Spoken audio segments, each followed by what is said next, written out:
Hello, hello. Hope everyone's having a good Friday.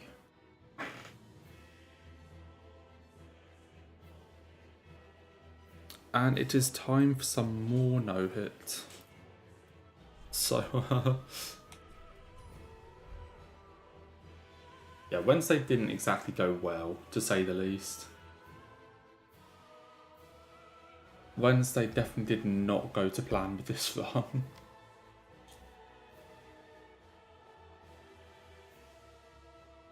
But let's see if we... I hope we can do better than Wednesday for sure. Should be able to.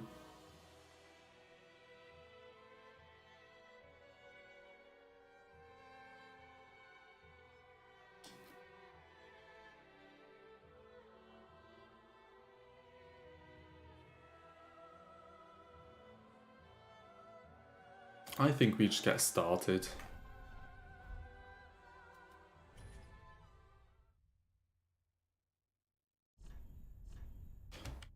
Okay.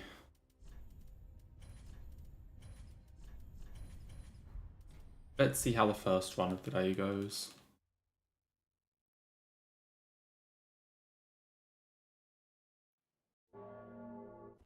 It's like, given that Wednesday we didn't even make it past the dishwashers, this one could be interesting. So, hello, Vigilant. Hope you're doing well. Okay, I need to not be running, so actually one-shot that guy. Let's see if we can't at least actually make it to the catacombs.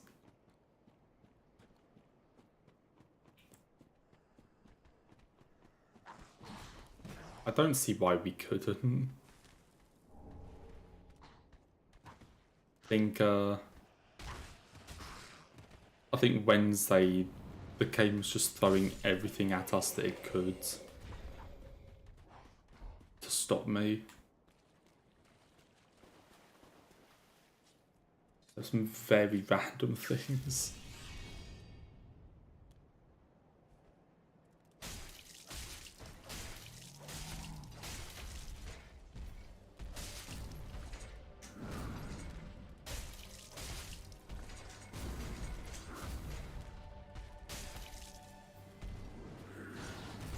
I'm sure we'll be fine today, though.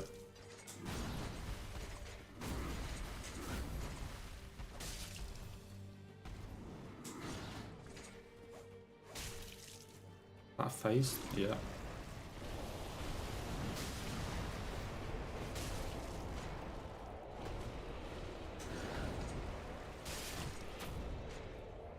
Firebomb. Needs like 2 R1s.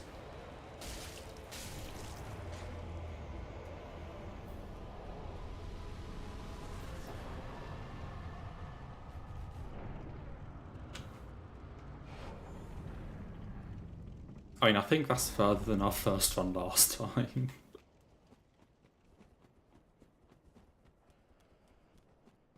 I did actually do some Abyss Watchers practice because I said I lost 2 runs to them last time, so I did actually a bit just make sure I do know how to fight them, and I do. Yeah, it was just as bullshit as I thought last time, and just randomly losing a run.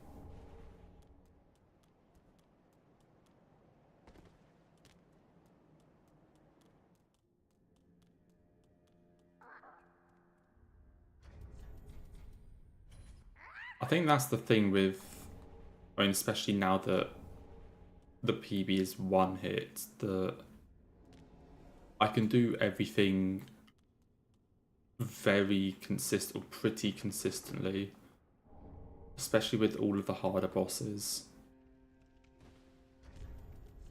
And you need 1-1 where you basically don't get trolled by RNG. Like what happened with DSA.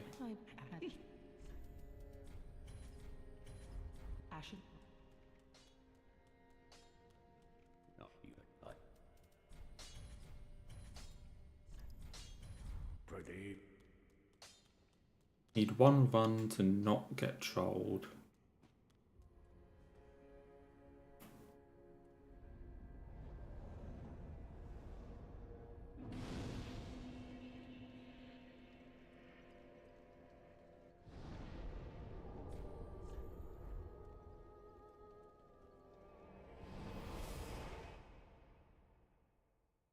I say there are some enemies that are still scary, but none of the running sections really cause me any issues now.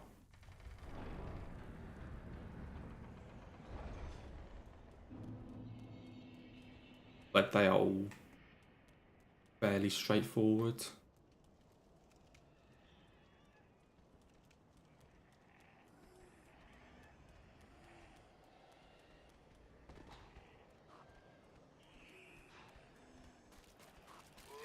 They're just the bosses, and I said, like, I'm pretty confident on all the bosses.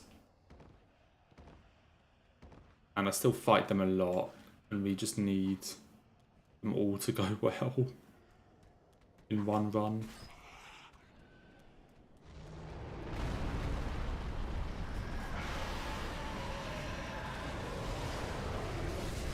Okay, yeah, I hate... Why is this enemy here?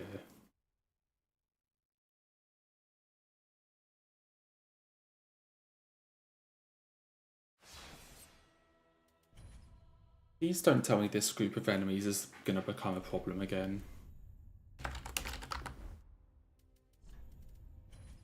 I thought we'd gotten past that. They always used to get me hit in like a year ago before I dropped it. And then I stopped getting hit by them, then apparently now the past few days they've decided that they're going to start hitting me again. A new Mario Kart. Nice. What's it actually like? Like, have you done any of the open world stuff?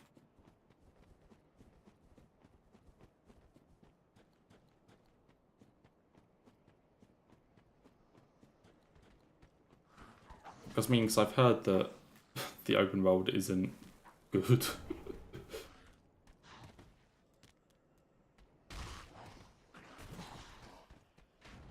Oh yeah, I would imagine, yeah, that drifting or just the general stuff takes a while to get used to in each different game.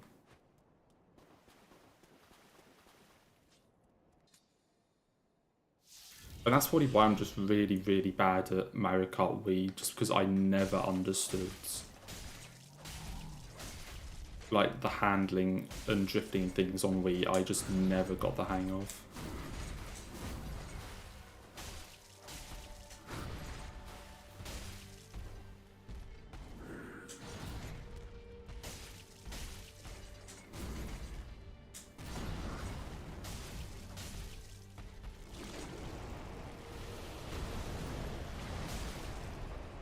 So, like, the one I'm best at is 8 Deluxe, I would say.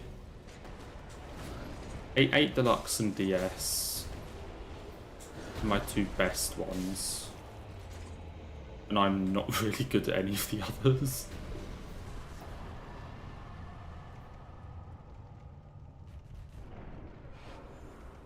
I'm probably alright at 7.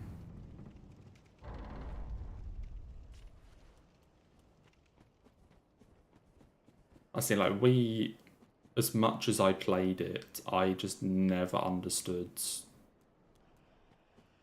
handling drifting on it.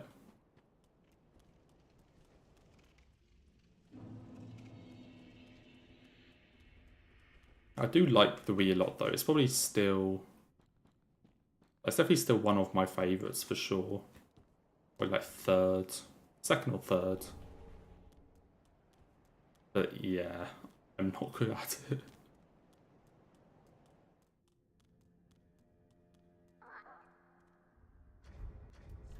Okay, so in World you can just do straight up Grand Prix then, it's not just...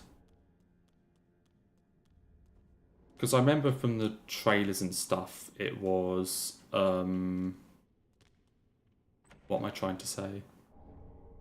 You know, where it was like the first lap of the track or something was literally driving to the track.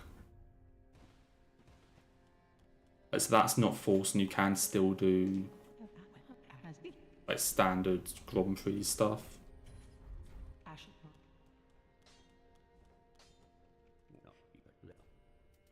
Yeah, we do need to do our Mario Kart thing.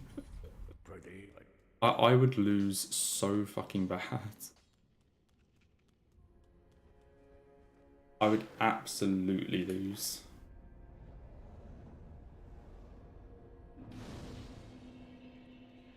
But should still do it at some point. The shock was nerfed. In what way? What, like it affects people for less time, or like the speed and size reduction is lower, or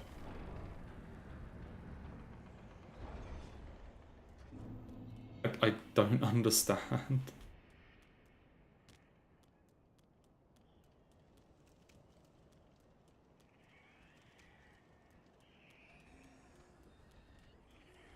Isn't shock supposed to be like the you're doing so shit, this is something to get you back in the race? Like, isn't that like the whole point of it? So why nerf it? Yeah, I'll try, Will. Funnily enough, I was trying to get past Abyss Watchers all of Wednesday as well. It's not like I just wasn't trying.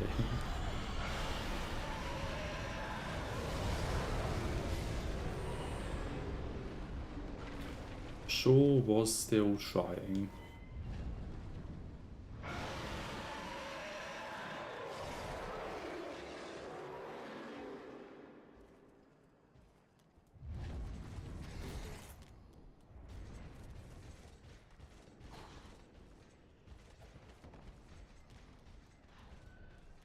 I mean, that's the thing. I will probably pick up a Switch 2 at some point and play Mario Kart World. But not for a while.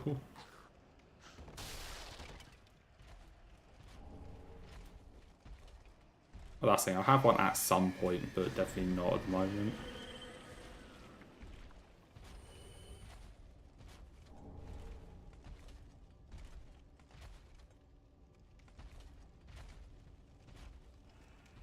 Okay, we will.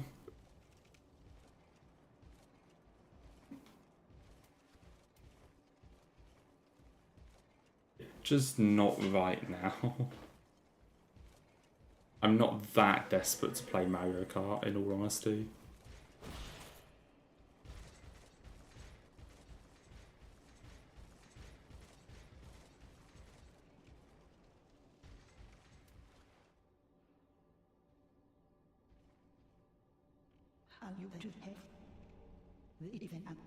Grab the banner. I need to put this on shit. Why is the knight there? I don't like that he's there. Okay, hit incoming. Maybe not.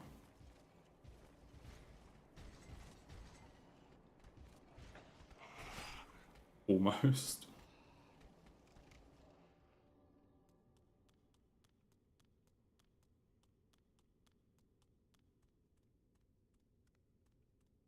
It depends how they revamp the retro tracks, though. Because, like... What, can you attack me? Because I do kind of just like the retro track feel. No, I don't want to be fucking anti-grav everywhere on fucking Yoshi Falls or something. Like... I do kind of like just feel of just the normal kind of driving thing without adding a ton of anti-grav or all this stuff everywhere.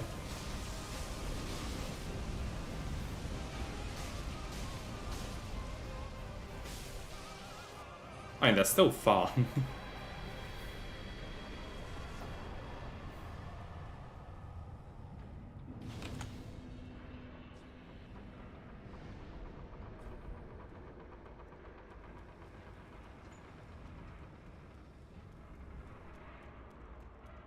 I think the glider's fine, but just not a shit ton of anti-grav or that kind of thing. Okay, for the love of God, can we not do a random jump attack this time?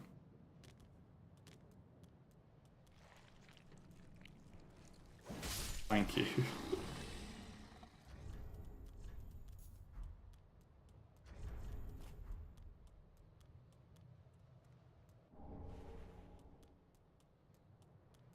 No random jump attack on the dogs.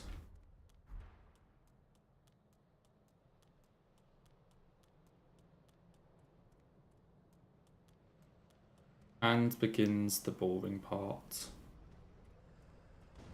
That missed.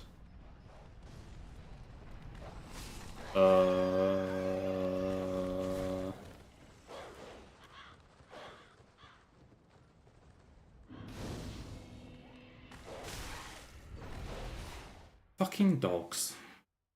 Like, dogs.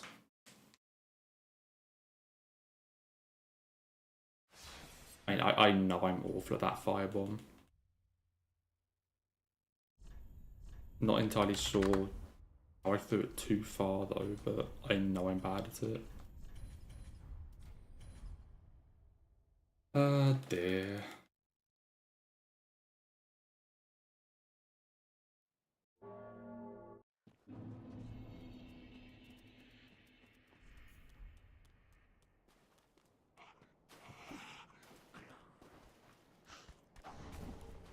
The joys of having to reset.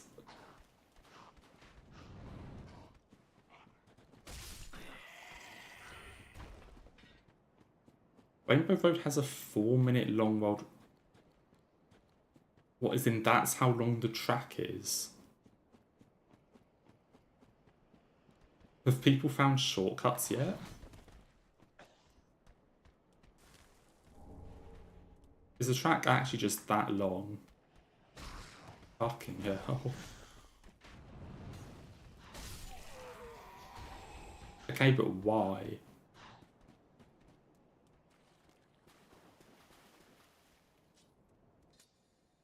But why though? Like, I swear the sort of 2.5-ish minute time length was good for a race. Like 2.5, 3 minutes a race. How the fuck is a fully shortcutted world record 4 minutes?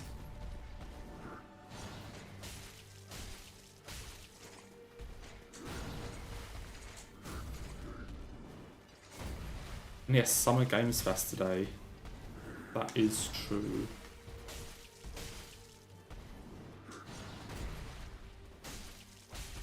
I cannot remember when it is, or like what time it is.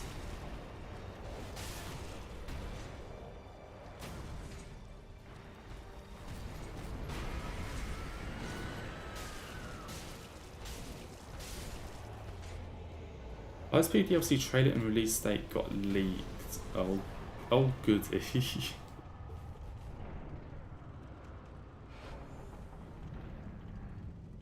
That's gonna be fun.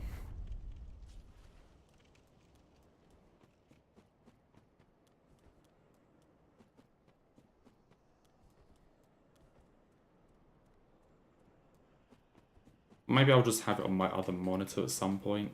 I said I don't actually know what time it is on. Is it like the same time as the Game Awards are normally? If it's that similar time, then that means it's like just after midnight for me. Or somewhere around there.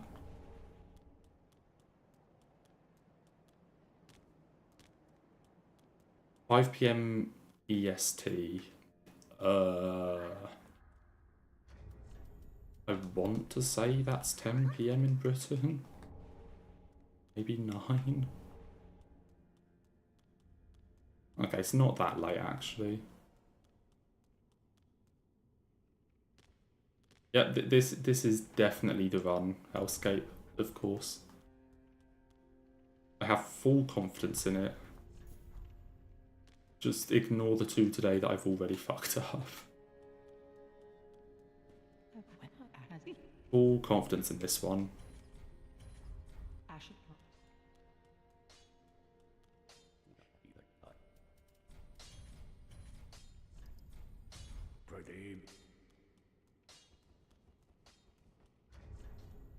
I believe.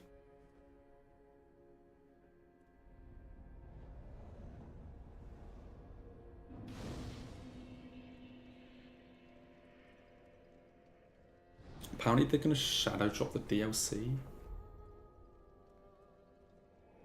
Okay, but why? I really don't understand shadow dropping. Like, you've got an incredibly popular game that a lot of people straight up compare to FromSoft games themselves, like itself. You've got a really popular game. There's a ton of people hyped for the DLC. Why the fuck would you not just like build hype and shit and like market it?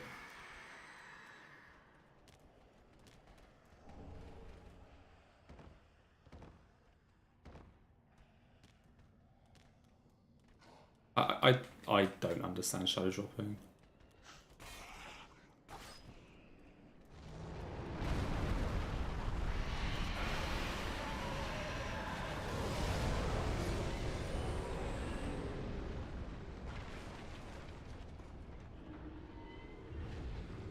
Because to me, it just seems like a ton of marketing that you're basically just ignoring.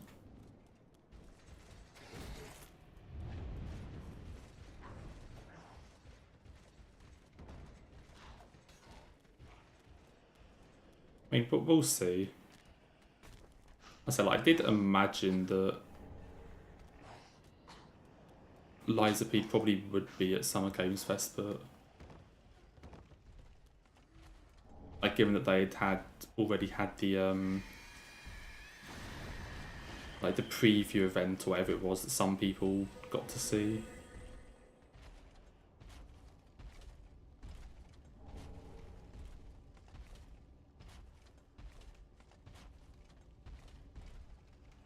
I mean, I don't know. Like, yeah, being like having a massive trailer, a ton of hype, and then being like, oh yeah, it's out in like 2 days or something. Sure, is really fucking cool. But I don't understand from a marketing standpoint why you wouldn't say, oh, it's out in like. Because even if you said it's out in 2 months, that's still like really close or something. People are still going to be really hyped if it's like, oh my god, it comes out in 2 months. But that's also just an extra 2 months of marketing.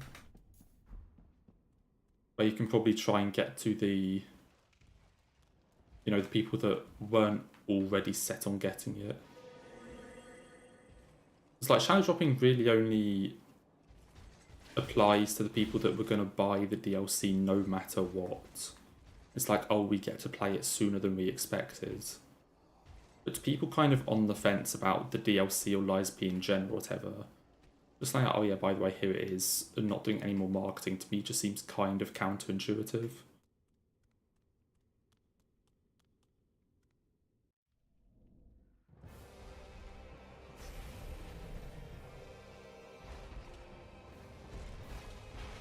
I mean, hey, we'll see. Of course, if they did have a trailer for it and then say it's out in 2 days, I would not be complaining. Let's put it that way.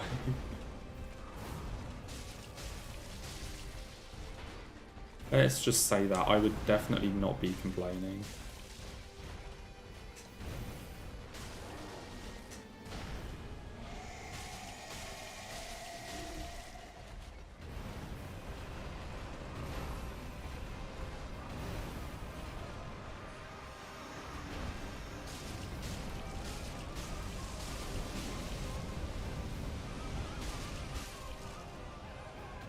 Okay, there goes Fort.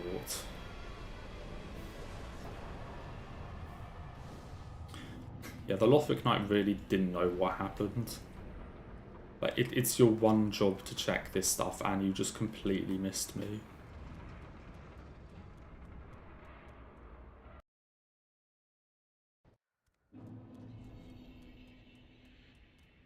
Stock.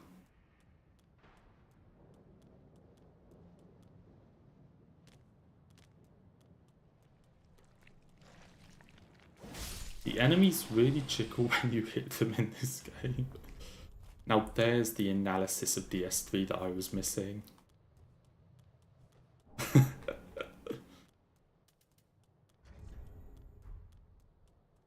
I always felt there was something missing that I hadn't noticed, and now I know.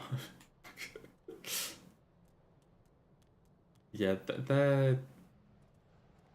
I don't even know how to respond to something like that. I actually got all three this time, I'm not sure.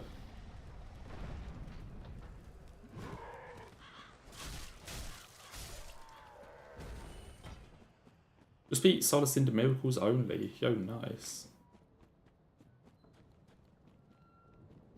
Yeah, now it's time to do the rest of the bosses. What the fuck is this guy doing? That's not good. Yeah, that's fine. You're just kind of blocking the doorway.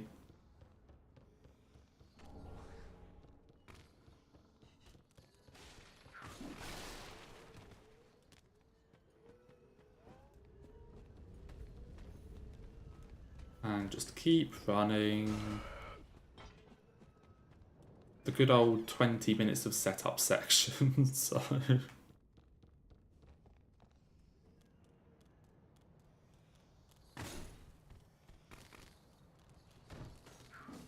Best part of the run.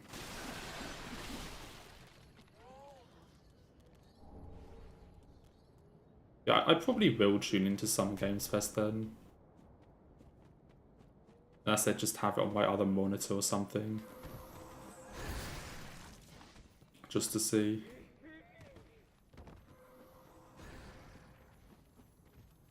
Keep up my deluded hopes for something Devil May Cry.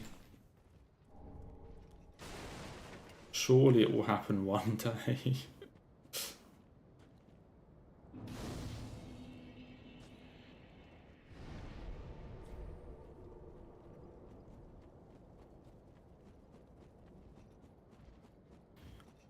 Surely one day Capcom will remember that DMC exists.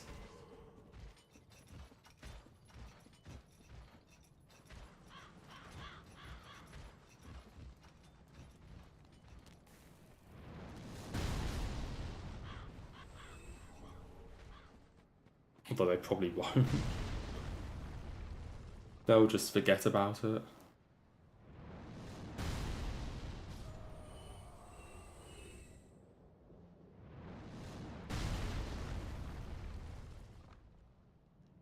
You almost one-shot Laurie in second phase. Fucking hell. How much damage do miracles do?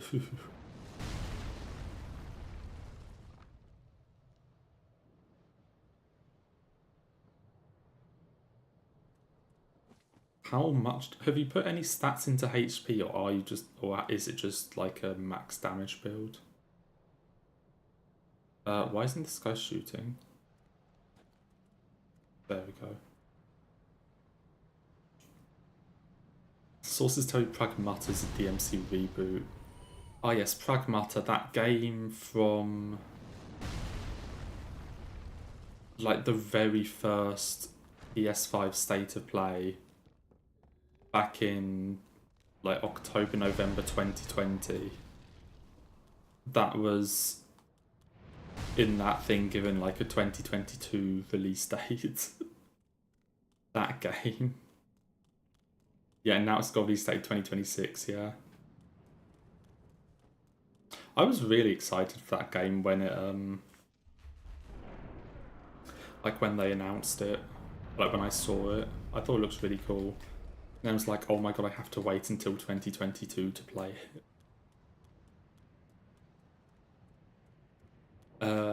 As it turns out, not quite the case.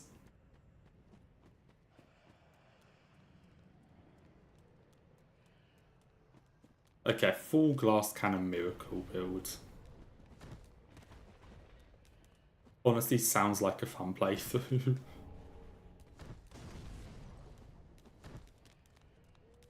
Does indeed sound like a good playthrough.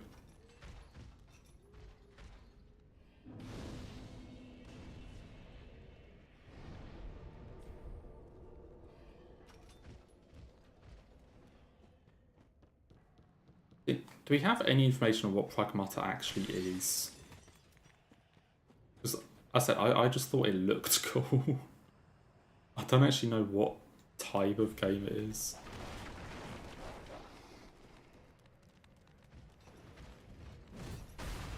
Okay, don't hit me.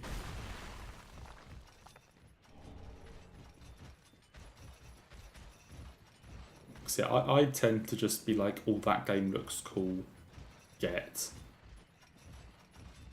Well, that game looks cool, want, at least.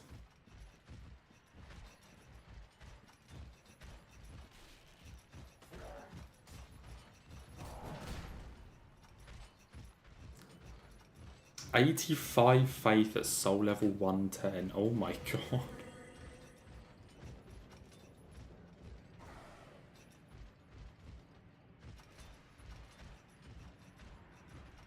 What do you mean? Bro, I literally waited 5 hours. What do you mean you still, like, you were still facing this way?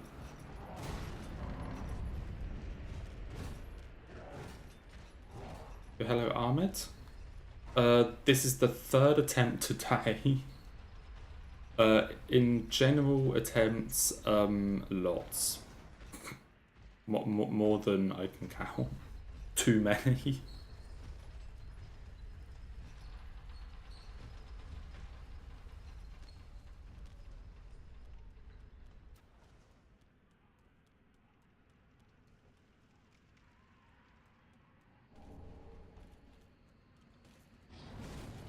Don't fucking hit me. I have a new favourite Mario Kart track. What, is it an original in world?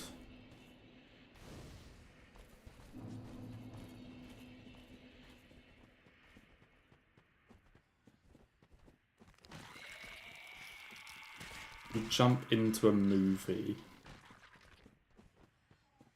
Sounds fun. So I think my favourite Mario Kart track is Airship Fortress. I just think it's cool. It honestly seems like a pretty standard track, but for some reason I just find it really cool.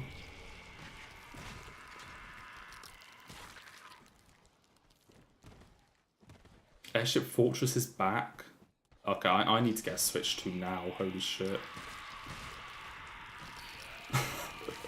Okay, change of plan.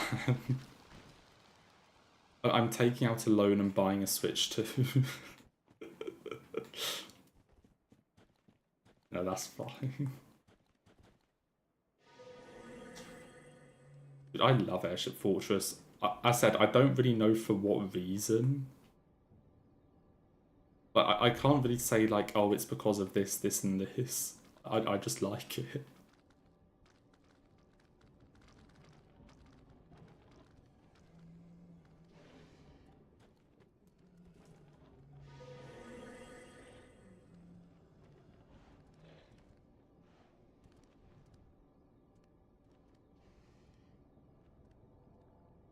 Yes, I've beaten Elden Ring, Hitless and Damageless, and then in Sekiro I've done all 4 endings, Hitless, Damageless, and also all major bosses, Hitless, Damageless. Crap, can you fuck off?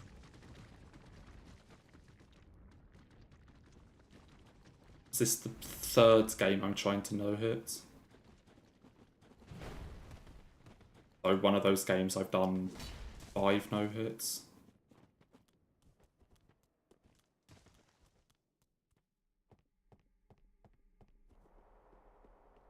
I really want to play Airship Fortress now.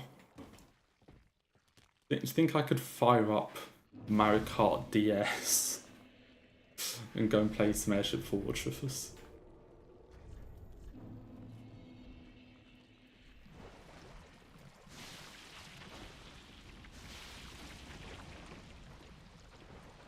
That sounds like an idea.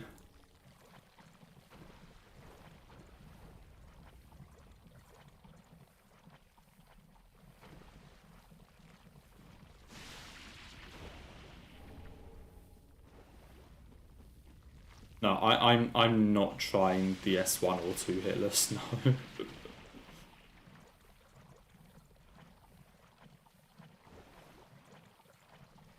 Definitely not.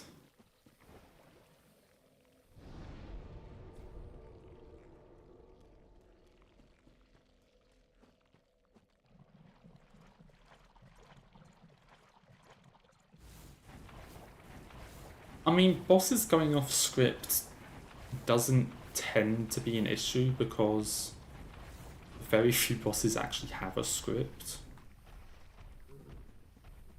I'm sorry, did guys see me? Oh, rip run.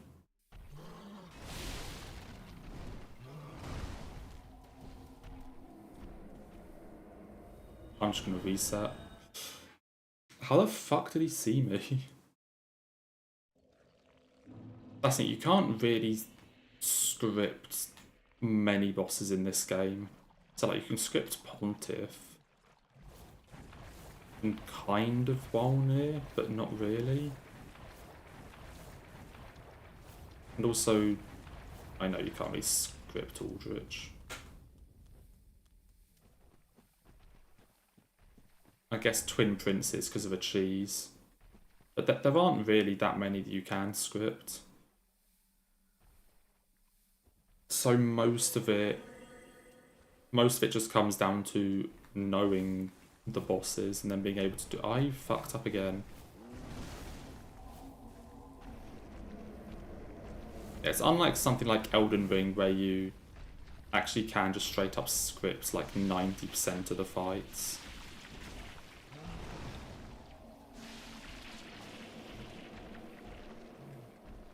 Honestly, I actually don't think DS1 no-hit would be that bad. Like, yes, the mechanics are shit because it's DS1, but in DS1, bosses have like 2 attacks, and you like 4-shot bosses anyway. You know, you 4-shot bosses and bosses have like 2 attacks, so I honestly don't actually think DS1 no-hit would be that bad. That doesn't mean I want to do it.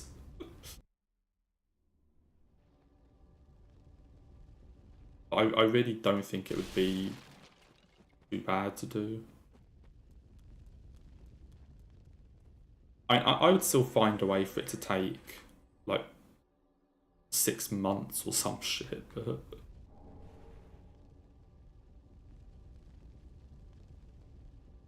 the S1 no hit in under an hour, yeah.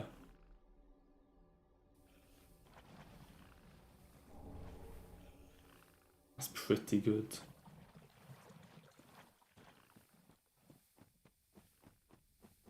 And I really don't like DS1. Like genuinely my least favourite FromSoft Souls game. Honestly, I might even put it behind Demon Souls.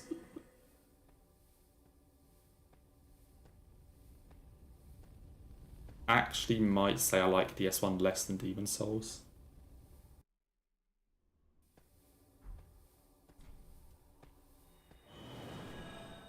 And that's it, with glitches it can be beaten really quickly. Because I know, like I said, I don't know DS1, but I know there's like Sen's gate skip to do that, and then also you can just wrong walk to the other side into the kiln without needing the Lord Souls, or whatever they're called.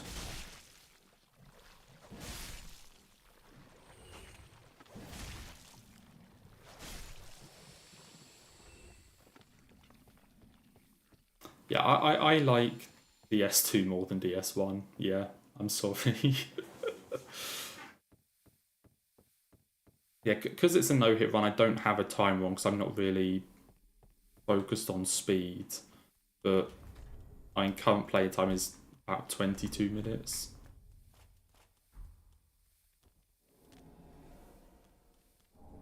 Given we're just trying to no-hit, I don't really care about how long it takes. Like, sometimes DS1 is good, like, it has its moments.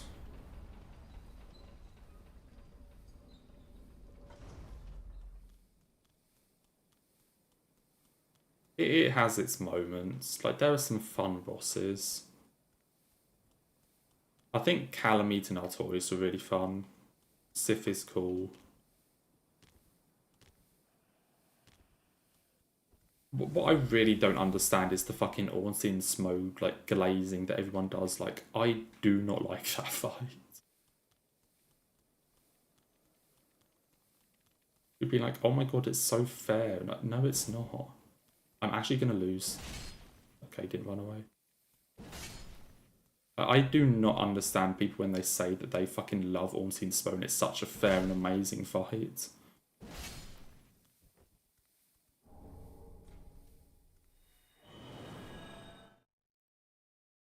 That's it. Send me away because of my DS2 views. Yep.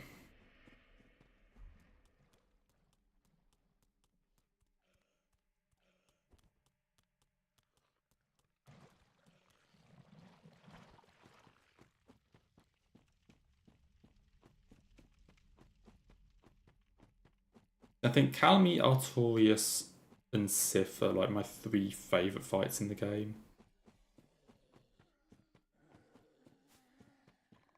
Like, honestly, other than them, I'm trying to think of what fights I even properly enjoy. Like Belgargos, Quailag, Priscilla. I mean, ONS is fine, it's just not amazing.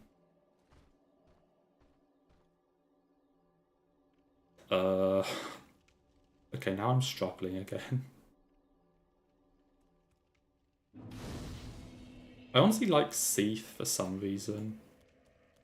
Gwyn's a good fight.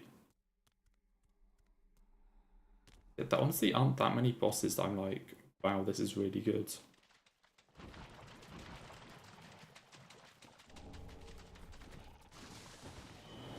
But like, Manus is okay. Honestly, when I did my Soul Level 1 DS1 run like last week or something, I finished it. And I was fighting Manus, and honestly, it's a better fight than I remember. And it is actually kind of fun. Definitely not one of my favourites, but I think it is actually a... But I overhated it for my first couple of playthroughs.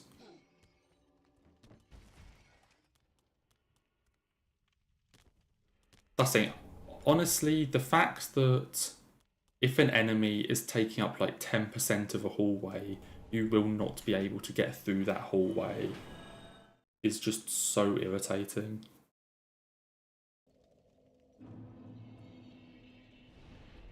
No, thank you for the good lucks, MDM.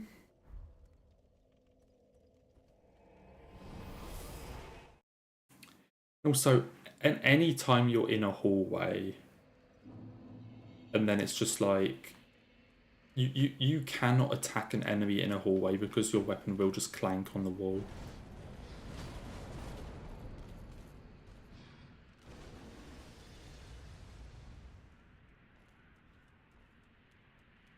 Like, you cannot fight anything in a hallway.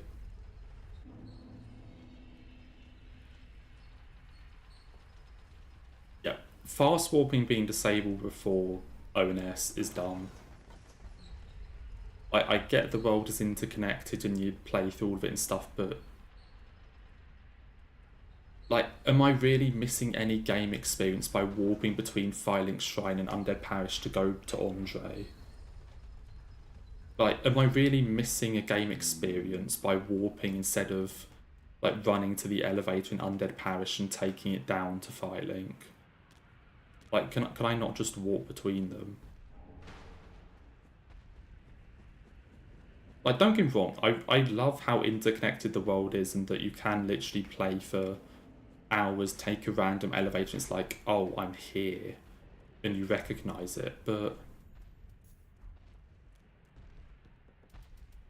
I'm not missing out on anything by fast travelling. No! You should have waited!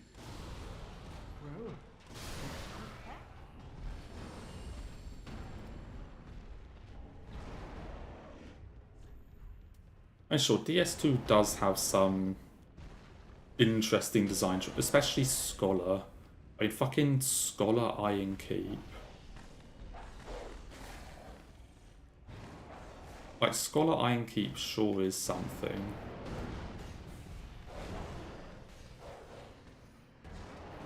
I do honestly just like DS2.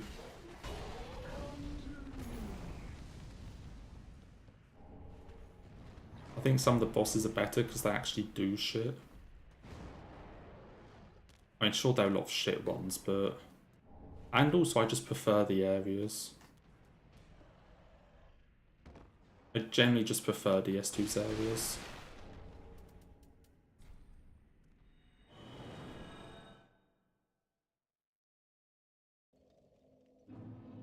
Right, what am I doing?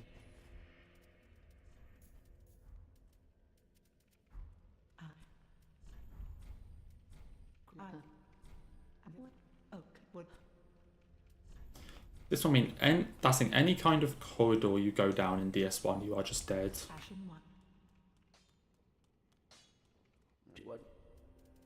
Because you'll just get body blocked. And then you try and kill the enemies, but you can't because you try and swing and then your weapon just clanks on the wall. Be careful. Then you're fucking jump attacking some random enemy in tunnel while like 10 others gank you.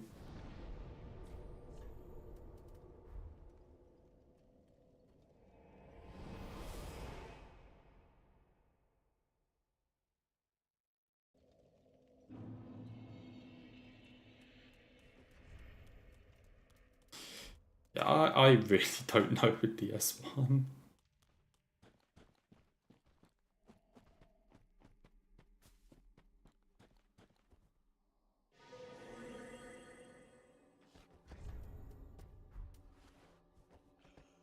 I swear if any of these guys hit me again.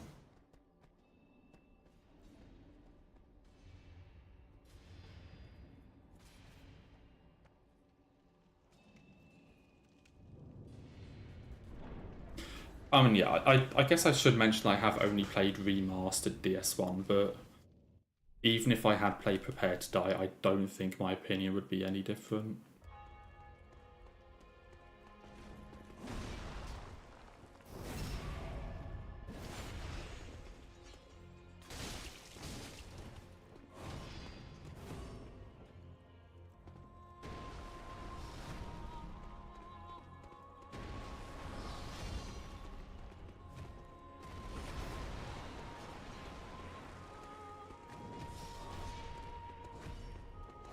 Can bro come and help, please? Mate, please stand up.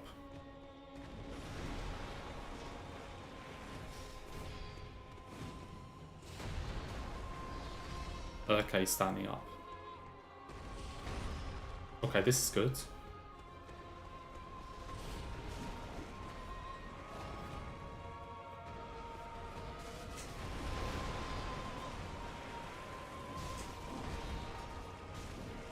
That's good.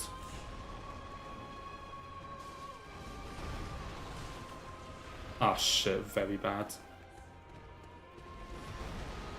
I really didn't get a single opportunity on this guy.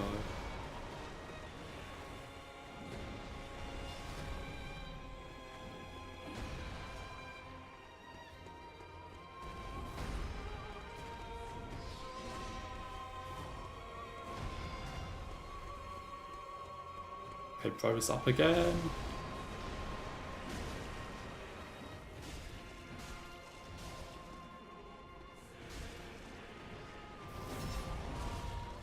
Please tell me my friend wins.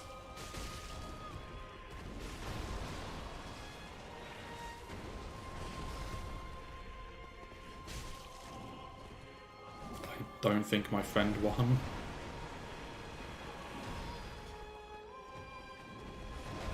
Okay, this is shit.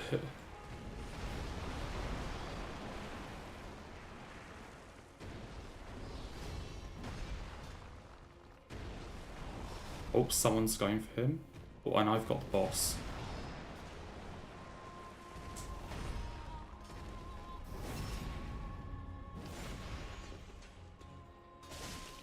Fucking hell.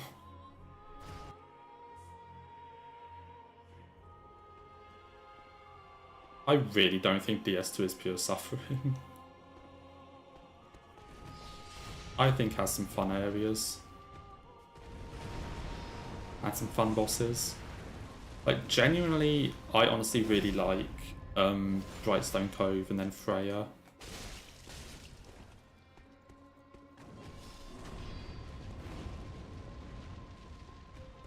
I mean, don't get me wrong, Freya in Night Rain is a fucking nightmare.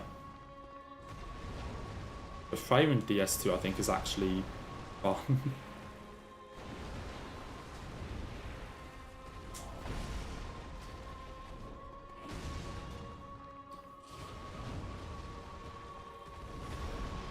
And things like, I don't know, Mytha, Dark Lurker, Sin, Fume Knight, Alon, and Ivory King, Arva. I know those all DLC, or most of them anyway, but...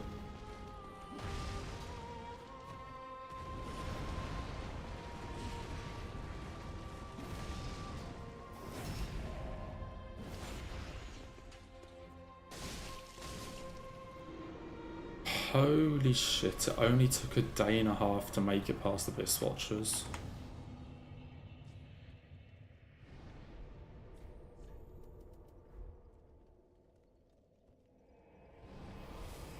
Shrine of Amana, that's an area.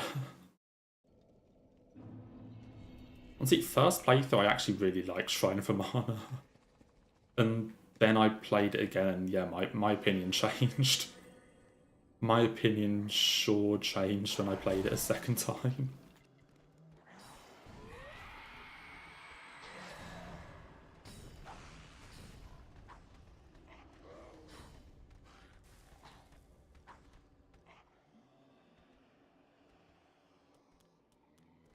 I think I need to buy a couple more Homeward Bones now. I'll just go and buy one more.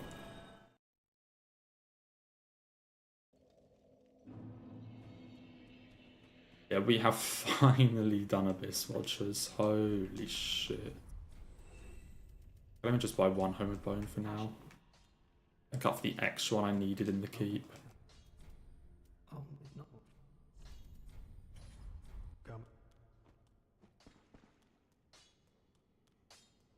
Every time you run through DS3, your hate for Smoldering Lake Demon Ruins grows. Yeah, I can see that. I mean...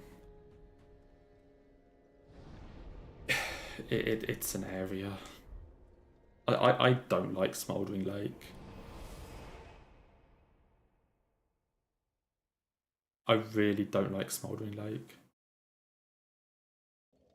Wait, they put fucking Moo Moo Meadows in Lightning Cup. What the fuck? Isn't Moo Moo Meadows like the most like banana or like shell cup track there is? Like, what did they do to it?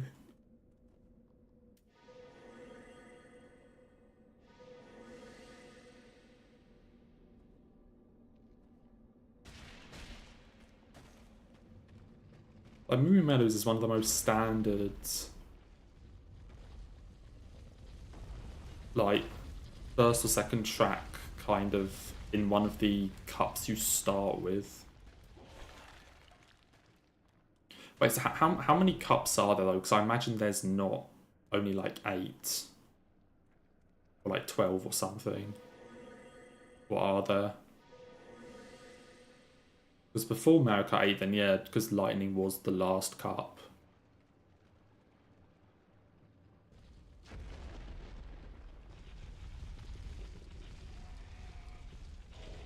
Why the fuck is Moo Moo Meadows Lightning though?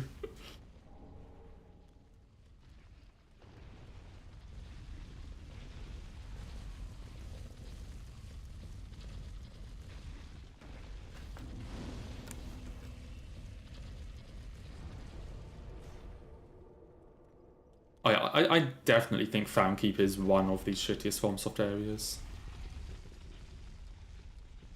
Like, my opinion of Foundkeep is only very slightly skewed into the positive because of Abyss Watchers. Like, the only good thing about Foundkeep is that your reward for clearing it is Abyss Watchers. But remove Abyss Watchers and holy shit, yeah, that place is one of the worst things they've made.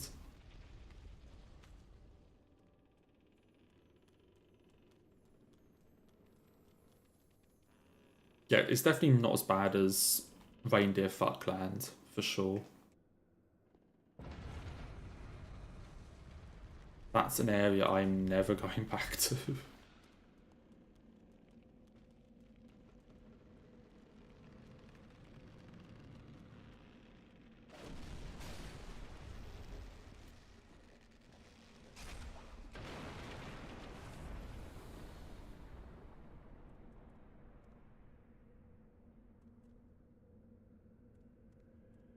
It's definitely up there with worst areas.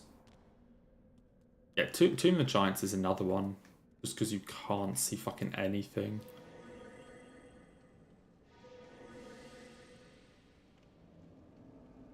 I would definitely say Tomb of the Giants is worse than Lost Izalith. In my honest opinion.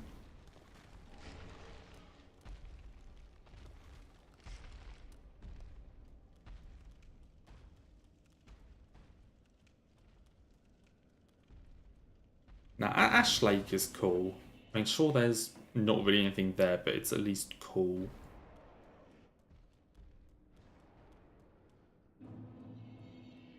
And I mean, the tree is technically a different area, so...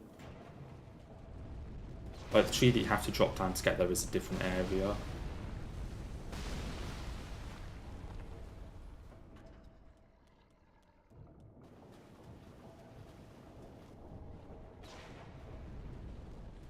And that's the thing, Ash Lake is fine. And just has a cool atmosphere.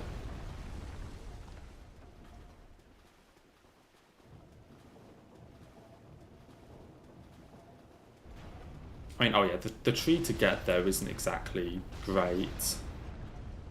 I mean, it is great, it's the Great Hollow, but it's not a good area.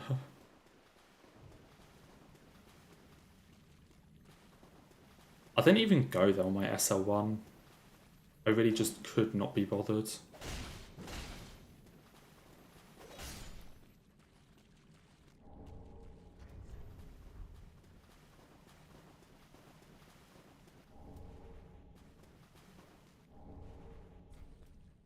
Is it just me or does Ash Lake look like DS2 start? It's just you. Wait. But which part of DS2?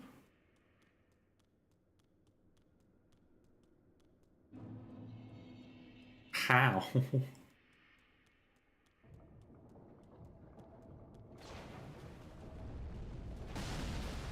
In what way does Ash Lake look like the start of DS2? I fear I'm missing something.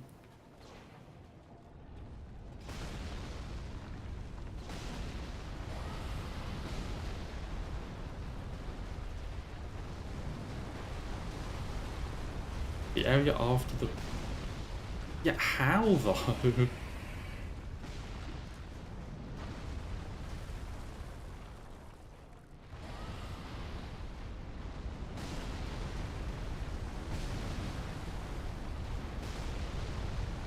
How does it look like that? I don't see the connection.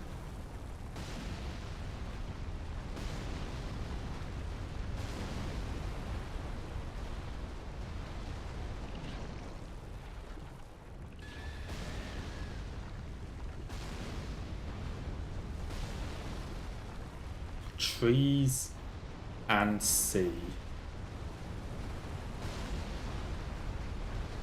I mean, you can't fucking argue with that logic.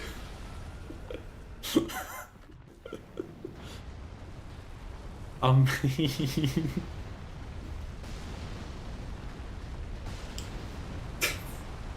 valid point, I guess.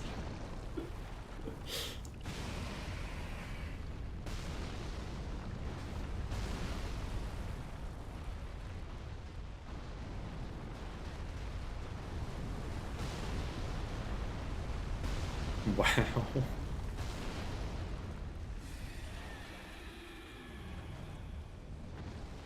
Tree and water, therefore Ash Lake.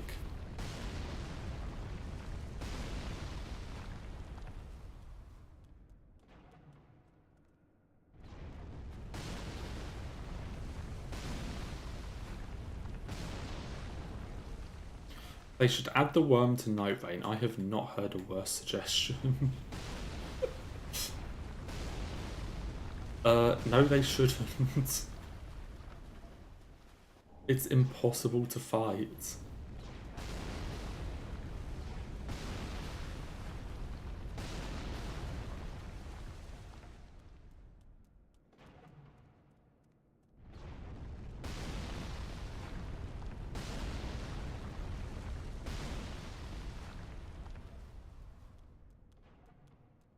Wait, they kind of have a similar colour scheme, yeah, but definitely not like... Definitely not to the extent I would say they're basically the same place.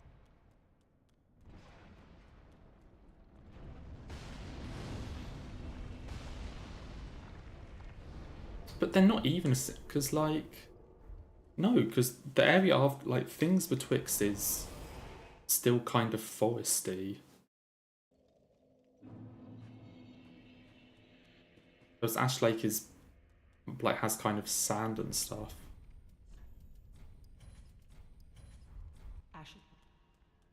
Right, okay, Maris does exist, that's a valid point. But just because Maris exists doesn't mean we need to go and add fucking Carthus Sandworm to Night Rain. Maris can stay there by herself. Farewell, Ashen One.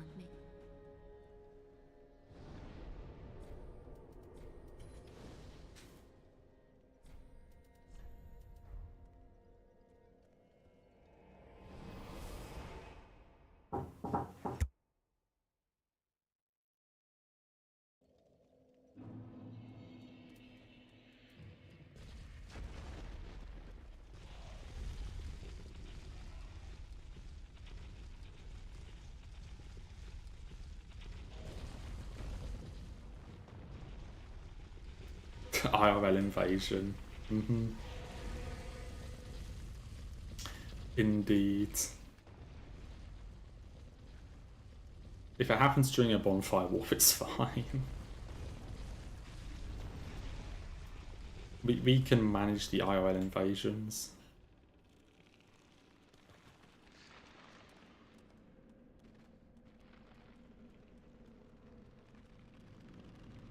I'm glad you're enjoying the Mario Kart so far. I think it does look good. I am still incredibly skeptical about the open world part of it.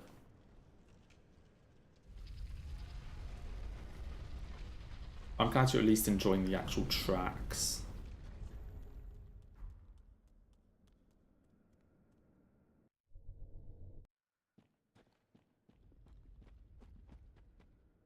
Okay, big skeleton.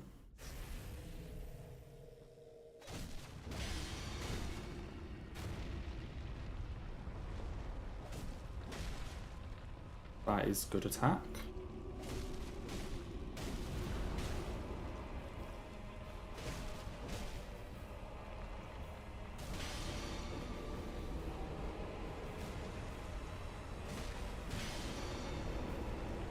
Yep.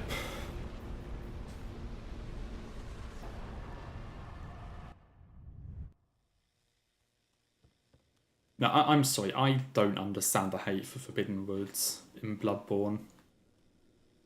I do not understand the hate for that area. Like, do I think it goes on longer than it should? Yes. Or do I think there should be a second lantern somewhere? Yes. Maybe even a third, in fairness. But I really like Winwood.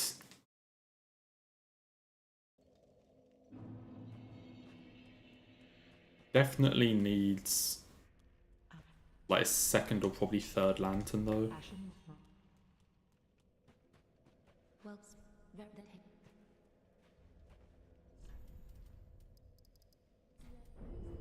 farewell, Ashen One.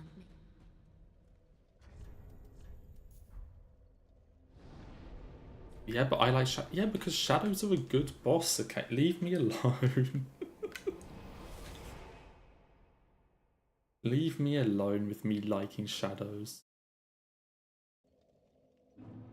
What, he likes DS2 and Shadows of Yharnam. Lock him away now. Like, it's a very well done gang fight. It's incredibly balanced for a 3v1.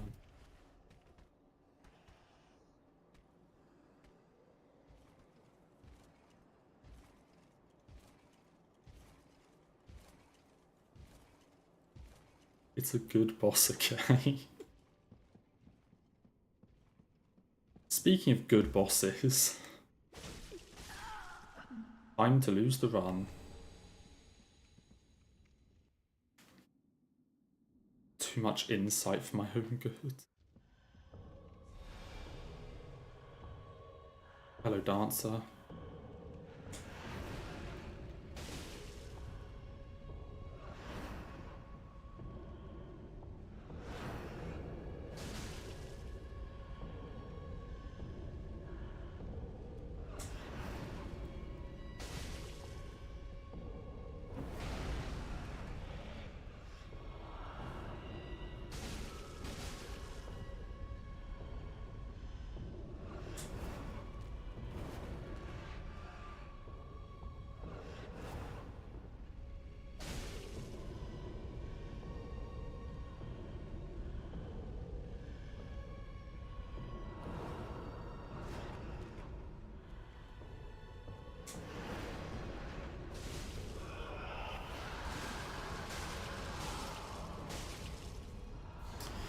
Come on. That's not good. She did not get near here. Right, time to actually fight phase 2. Ah, shit.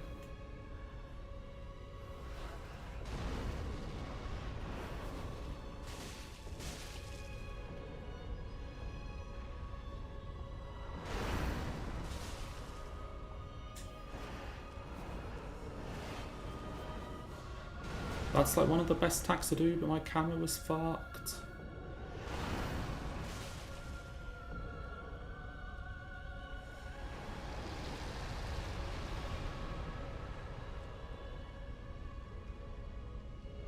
One, two, three, 4, 5, 6, 7, 8, 9. Excuse me, can you stop? I'm not going to go for that because I ran out of stamina.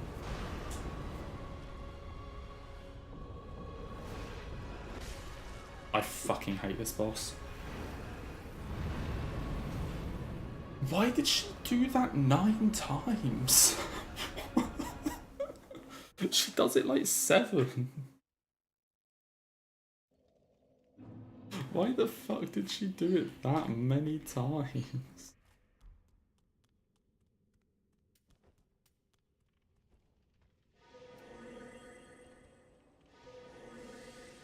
Because I can just walk in there and get like 3 L1s.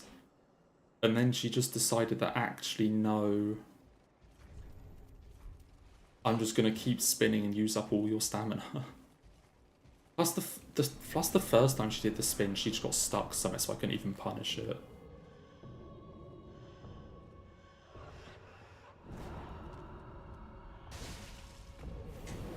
Oh, I forgot to buff. Shit.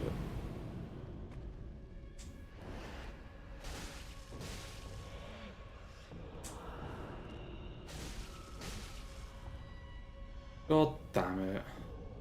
Why did she do that many spins?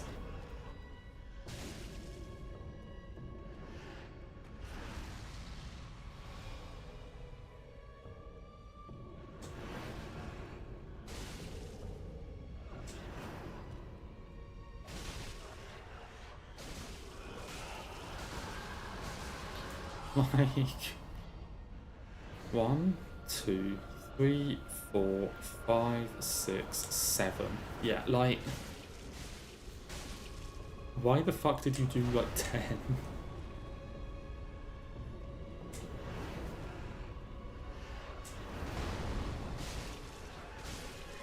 Fuck you, dancer.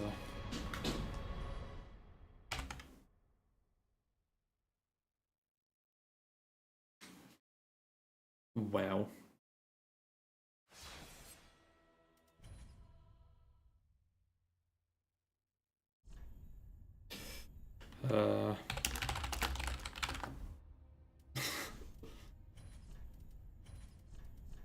That name definitely means I'm going to get hit by Dance if I make it there this run.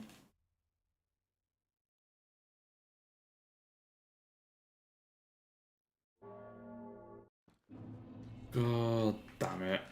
Back to the cemetery.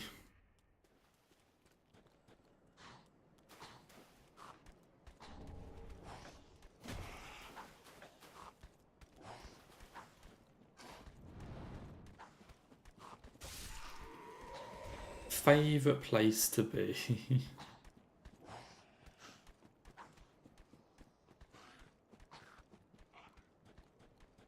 That's so annoying though. Like, why did Dance have to spin that many times? Like, when she gave me really good attacks, both spins are amazing attacks. And then she just did a ton to waste my stamina. Then the other really, really good attack she gave me, my camera decided to kill itself. So I couldn't get in the right position to actually do anything.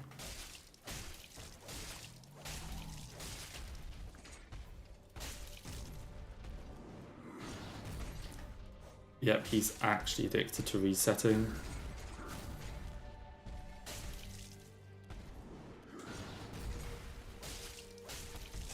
Oh yeah, need to praise me exactly, that's true. Need to ask for the luck.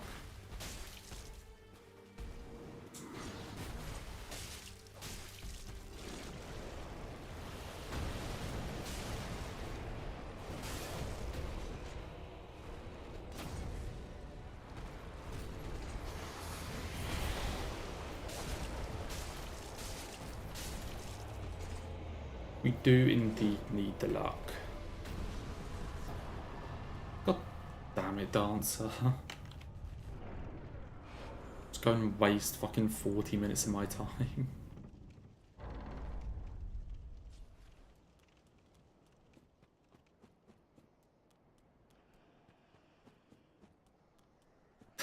The character was done on purpose. He figured out what name everybody should use and then set that as the character limit. Incredible play from him.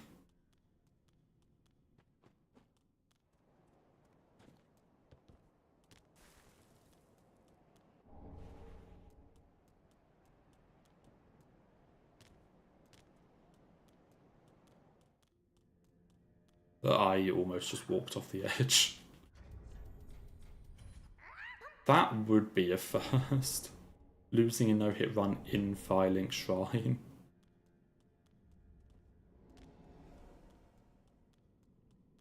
That definitely would have been a first for me.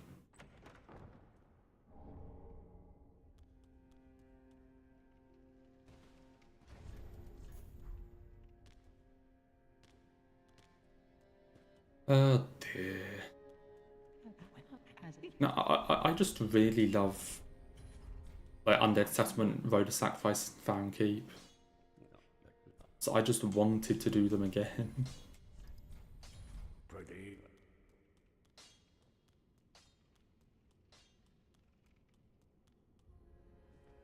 Just really want to do these areas.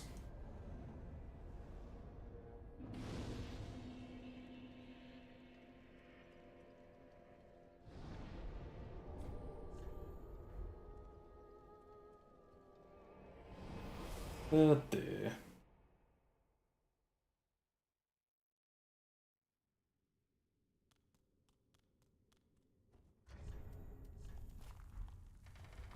Now it's probably going to start pulling out the like pre-Abyss Watchers bullshit.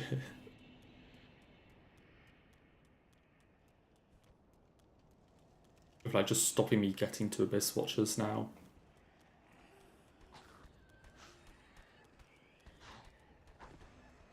And yeah, if you just bet that every run is the run, then eventually you will be correct. Just keep betting on every single run. And then you'll be fine.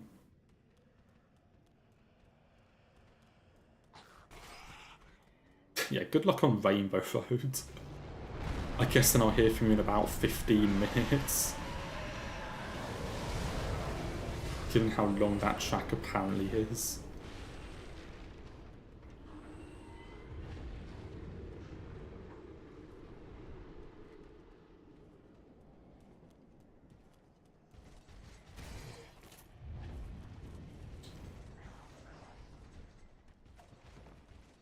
The After Deacons.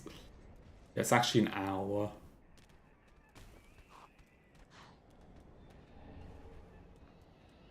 I don't understand why they would make it that long of a track. I get it's Rainbow Road and it's kind of like one of the like flagship later tracks in Mario Kart games, but you don't need to make it that long.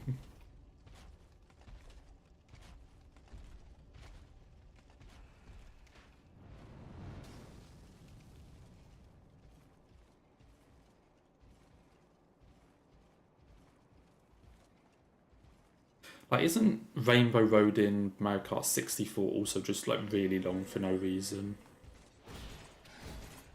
Yeah, I almost got hit. Cool. The same, like the Rainbow Road in that game also takes a while.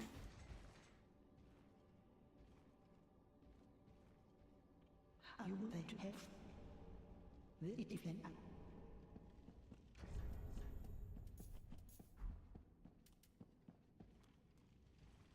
Okay, why does this knight go the wrong way?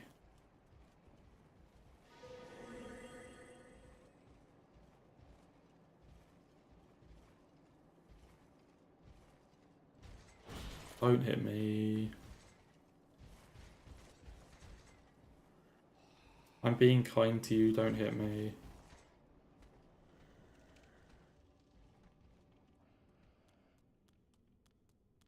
Well. Okay, slowly start making our way back to Dancer. Slowly start making our way back to about 20 seconds that way.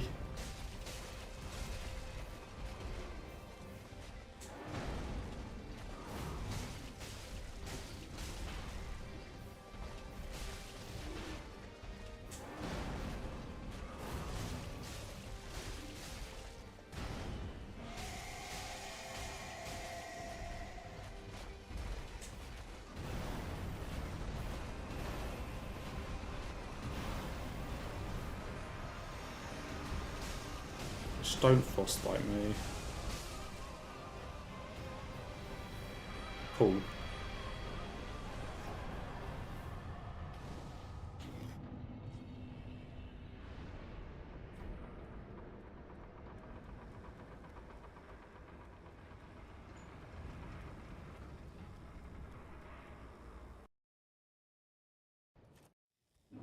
And now the fun begins.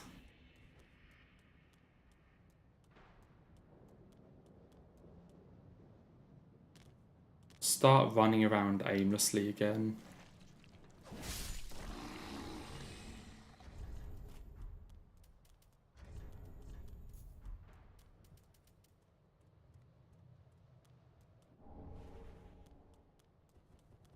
The full Elden Ring experience.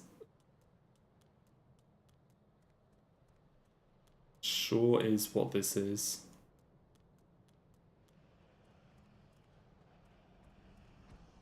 That might kill them.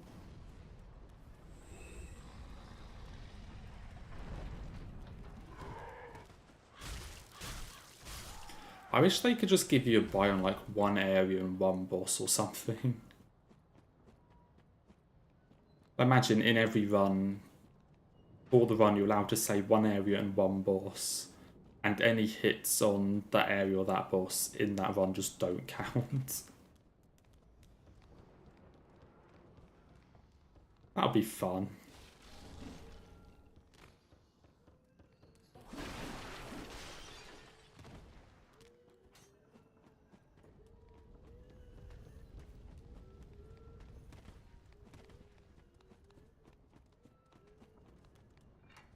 So we would definitely be picking probably like Road of Sacrifices and, or maybe, yeah, Road of Sacrifices and Solar Cinder.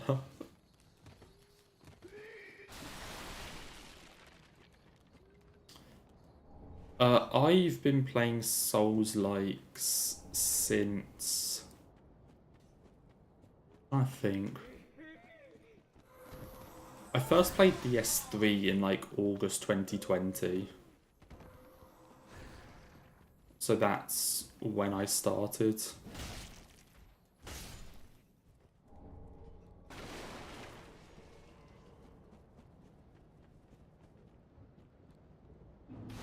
So started with DS3, then played like half DS1.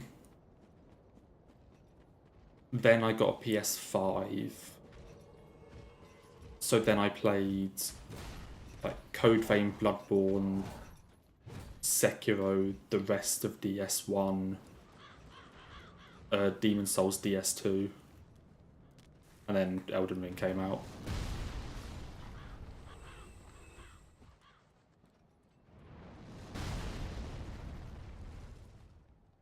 Rainbow Road is the best Mario Kart track ever. What is in the one you've just played?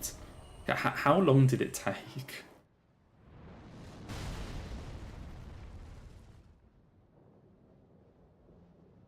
What was your clear time on it? You still need to do DS1 and 2, but just don't. 5 minutes. Why is it that long of a...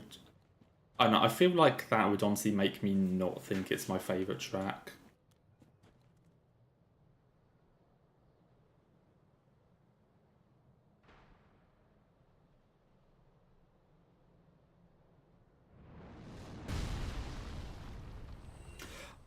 I still find it so weird why my favourite is even Airship Fortress.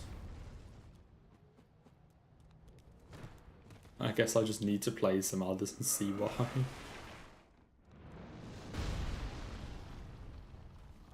Need to train for your ascension to godhood. Ah, of course. Yes. Then need to play DS1 and 2. Definitely. Your cat's sitting directly in front of your keyboard and biting your arm every time you try to type. That is a very well-behaved cat. I like that cat now.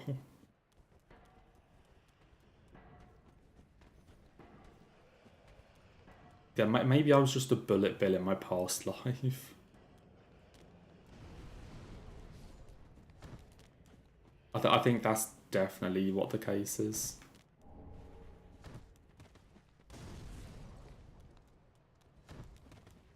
I just used to live on an airship.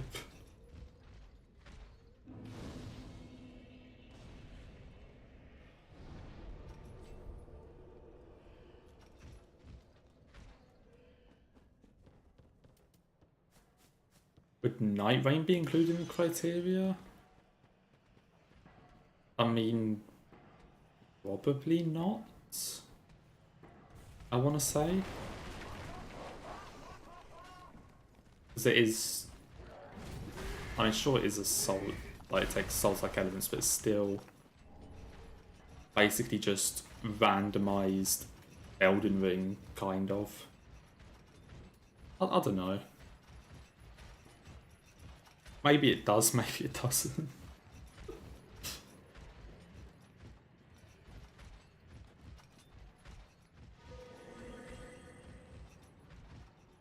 Okay, they're already leaving this time.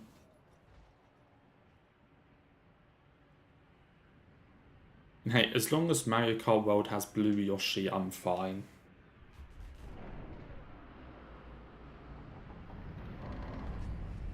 As long as you can play as Blue Yoshi, it's all good.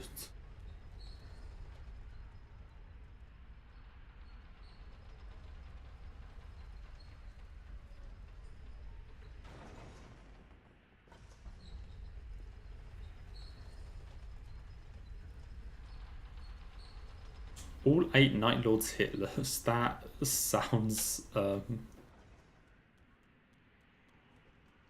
not fun.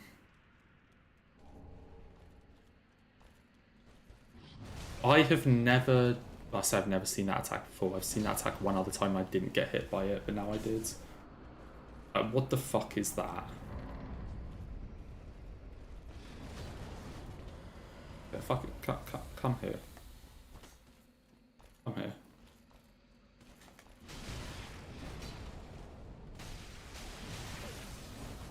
Okay, I should not have done.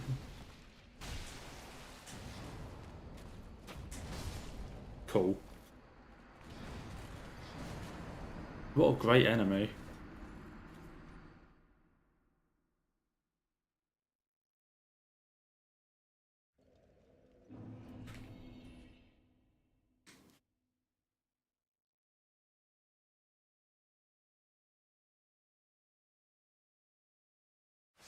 So I'm sure they could find some tracks or something to add as a DLC for Mario Kart World, because, I mean, it would inevitably happen that they would make it.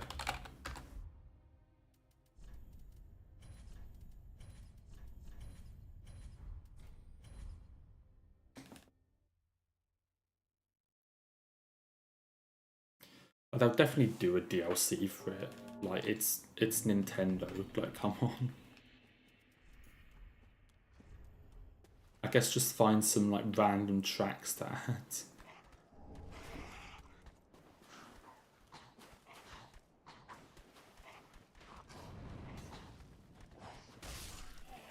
Mario Kart World Shadow of the Goomba DLC.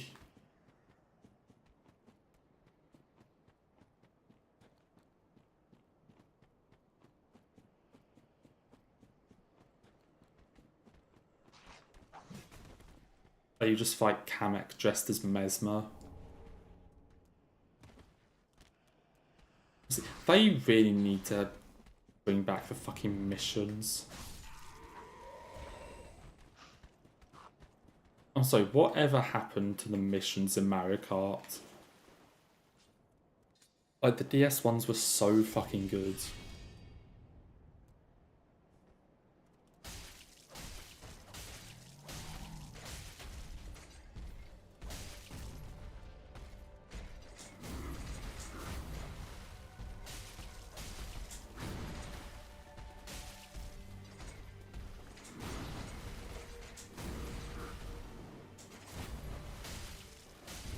Kamek consort of Bowser. There you go. There's a boss.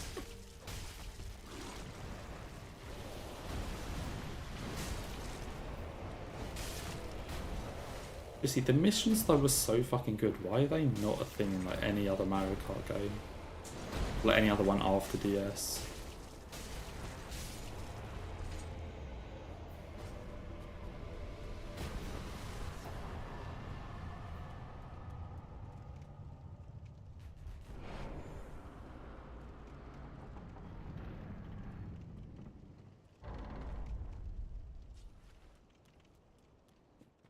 It's like... they were just really fun. I thought they were actual like bosses and things in there.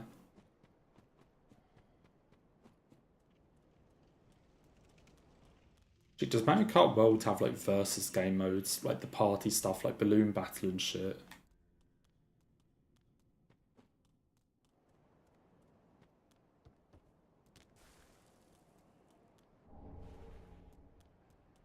Oh my god, I've just had a great idea. Cartha's Sandworm, but instead of Cartha's Sandworm, it's just a big fucking wiggler.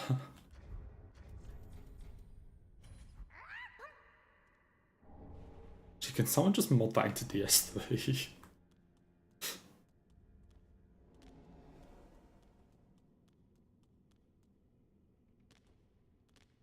Can someone please put that in DS3?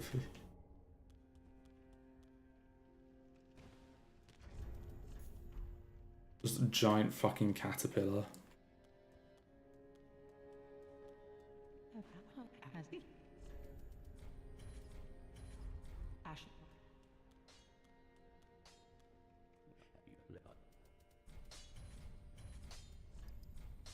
Pretty.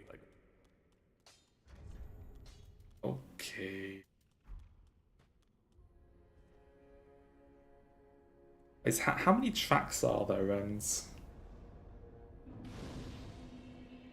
Like, how many cups are ever in Grand Prix? I would guess 12? Or is it more?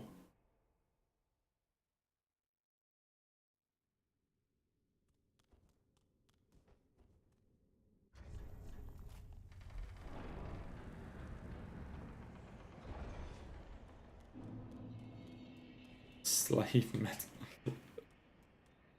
Yeah, when's Miyazaki making a FromSoft Smash Bros game? Like, come on, we've done one spin-off, let's do another.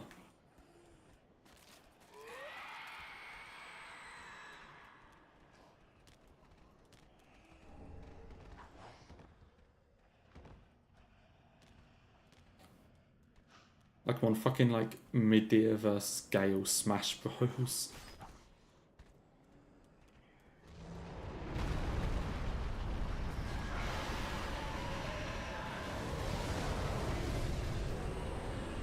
Make it happen, please.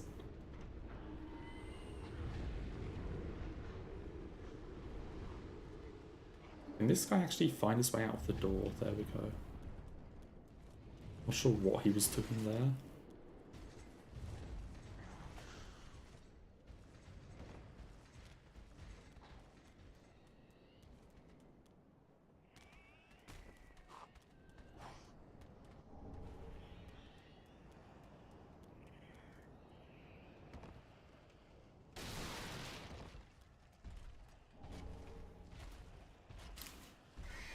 I mean,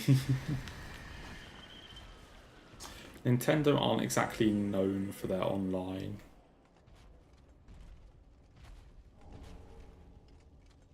I think you could do that, like... Just Oscar from DS1 versus Soul of Cinder. Sounds like a very fair matchup.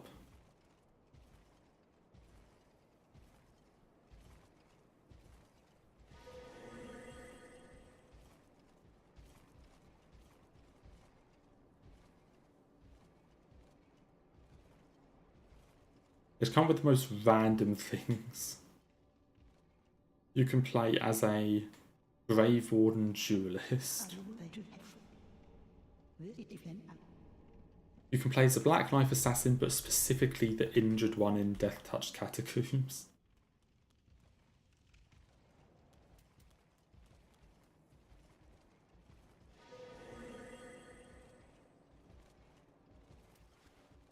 A FromSoft fist fighting game would be interesting.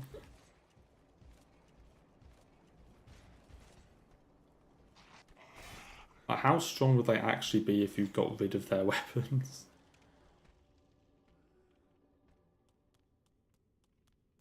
Actually, I think Mulaney would still be pretty strong in that case, given that her fist is just metal. Like... I do think Mulaney would have a bit of an unfair advantage in some situations.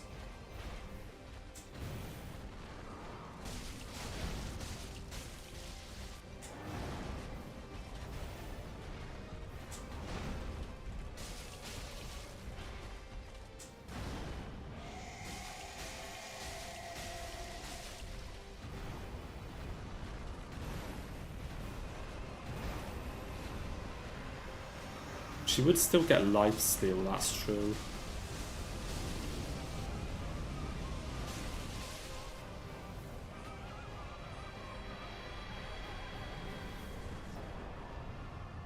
Prowling Magus v Melania.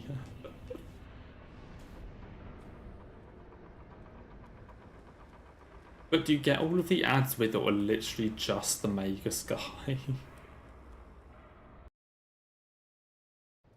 If we're only talking about Magus.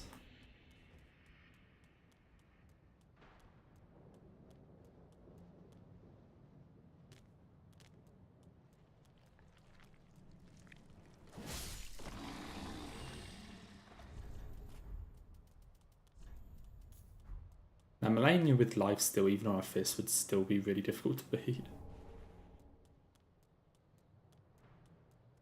Oh, they're his cheerleading squad. Silly me, how could I forget? That makes sense.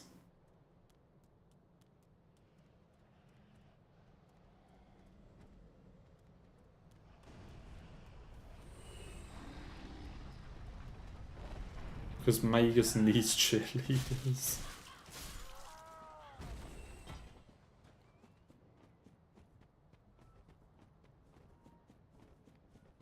Who would win something like that, though? Like, I don't want to just say Horalu.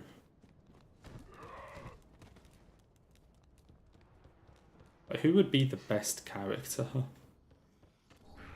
in a FromSoft fistfight game?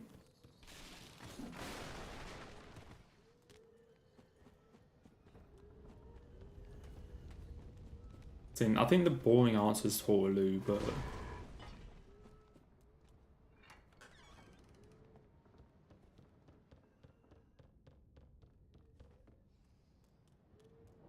Okay, but if we're only talking about fists, though, it would be allowing pyromancies and things cast from the hand.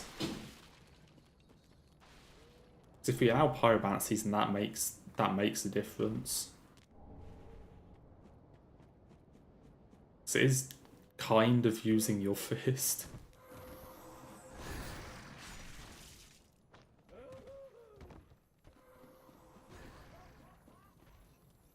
Have we just found the buff Soul of Cinder needed?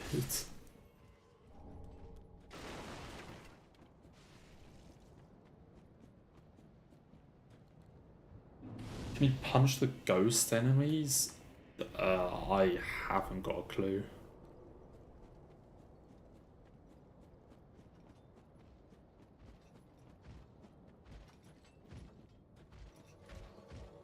I don't know.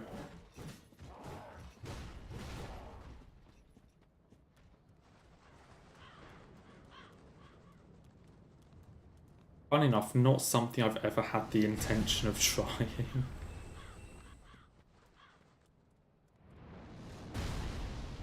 Only it enables you to throw fireballs, that's the point. So it gives slightly weaker characters a potential ranged option to balance things.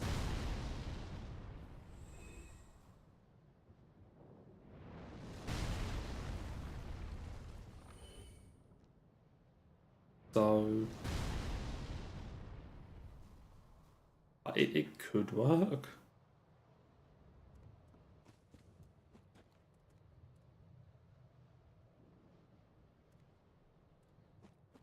Let their weakness be punished.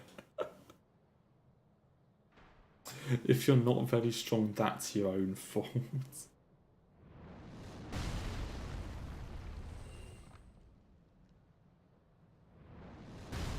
That's literally just if you spent the last like 500 years mastering this one thing, oh sorry, because you picked the wrong thing to master.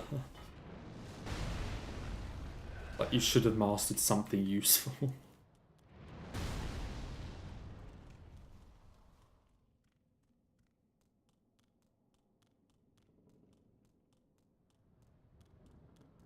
Can Horalu grab Covetous Demon? I think it should be the other way around. Can Covetous Demon grab Horalu?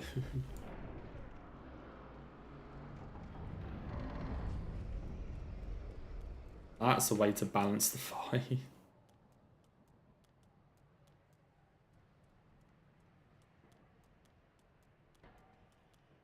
Okay, but honestly, Iron Golem would actually be really strong then. Because Iron Golem could just grab you and then throw you off the arena. on actual sleeper build there. Like, very underrated hidden carry. Iron Golem.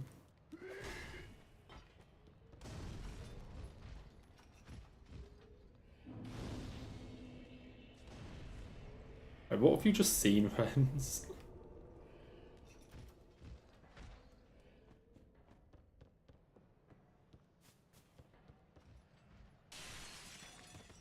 I mean, that's basically nature, yeah, but at the same time, if an animal masters one thing, it doesn't exactly just immediately die off because it didn't pick fist fighting. So, I don't necessarily think it's quite the same comparison.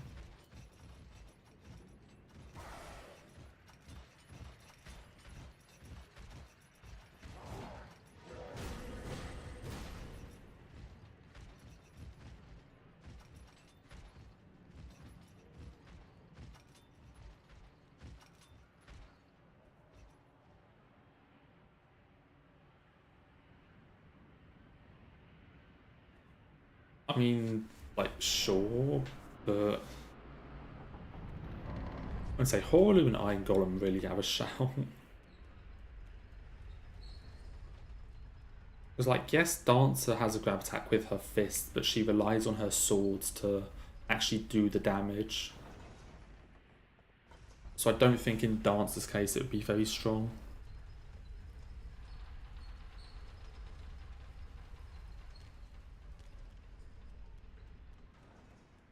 Maybe if the Dodo Bird just developed farming, it would have been okay.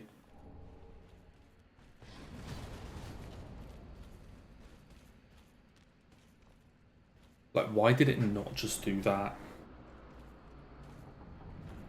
They should have built a little society together. Just remake Animal Crossing. 1700s Animal Crossing, let's go.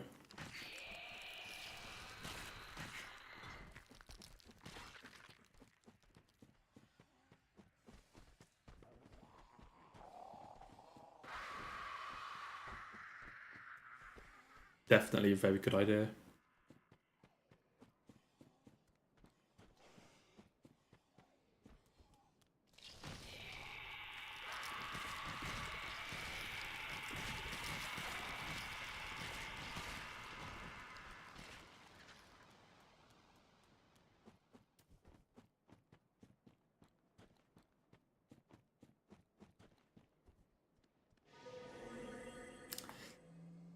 Maybe it should have just survived.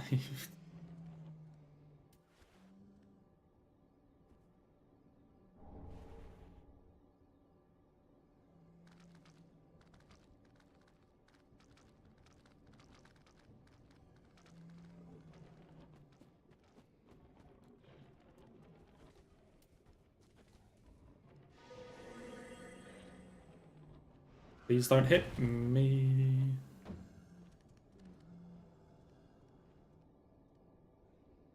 I do not like that enemy. Why isn't he chasing me?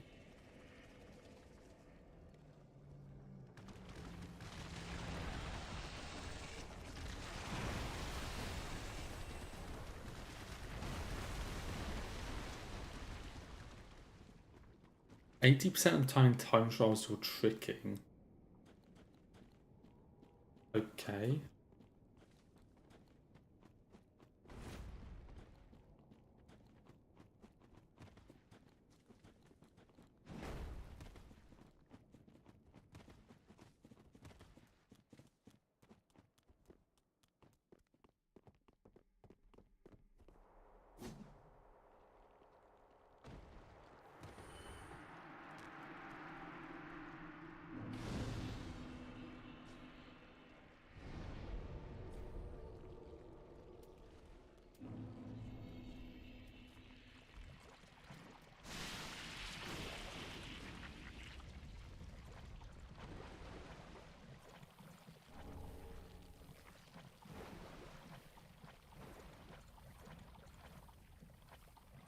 That is a good point.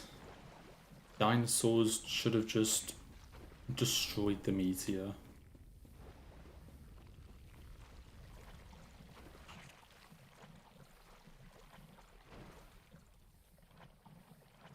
Very true.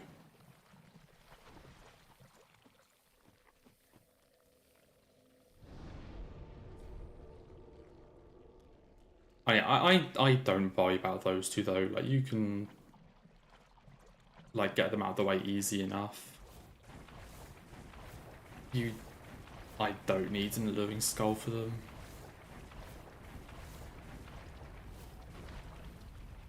How did that guy even see me last run? It's like the first time that dude has ever seen me doing that.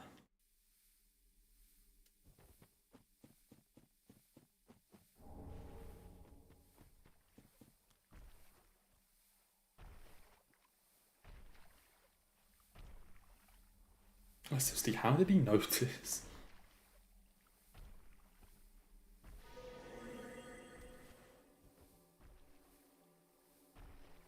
Oh my god. And run.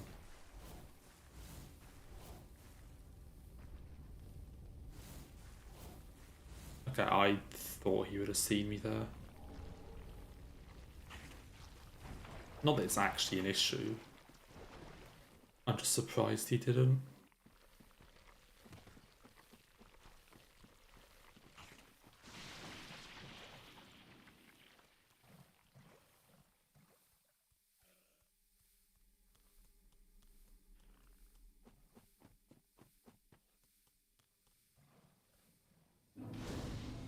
At the bonfire.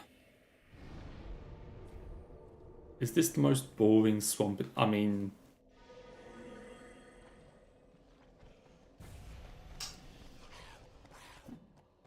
Wow. Is there a non-boring swamp in the series?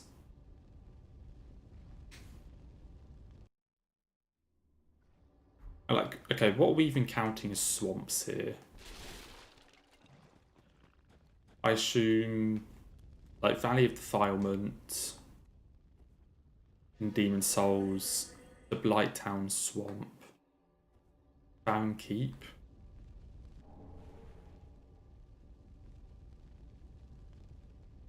I mean, if we're counting Lake of Rot, then definitely Lake of Rot, I would say. Out Nightmare Frontier. Like, the actual swamp part of that is... I mean, yeah, basically all the swamps are boring.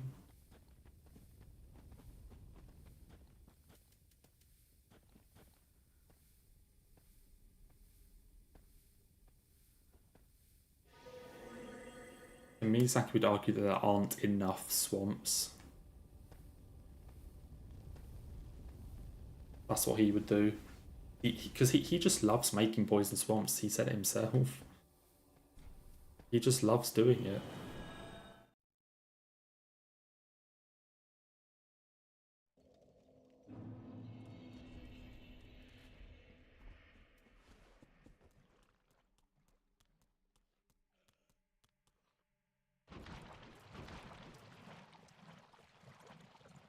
He would add more crabs. So you gotta get your priorities in order. Should we make the poison swamps good? No, crabs.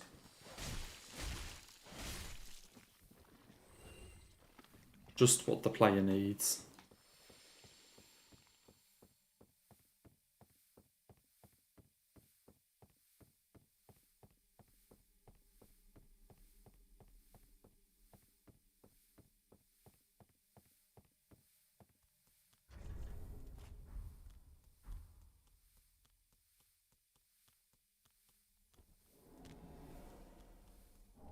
I mean, I think the least bad swamp...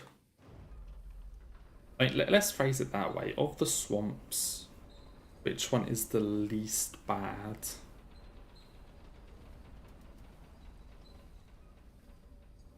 I still remember the fucking worry I had after seeing the Elden Ring DLC trailer and thinking there was a Deathblight swamp.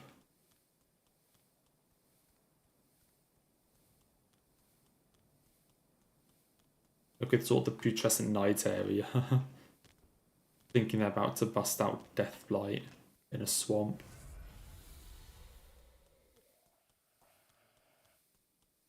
Ringed City Swamp.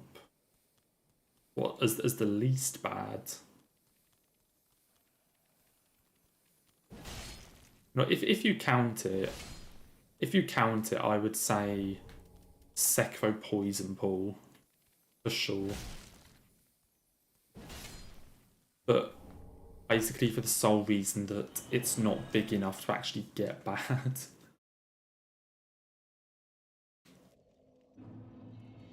Ring City Swamp does have the Adjudicator though. And it has all of the... like all of those dudes shooting at you.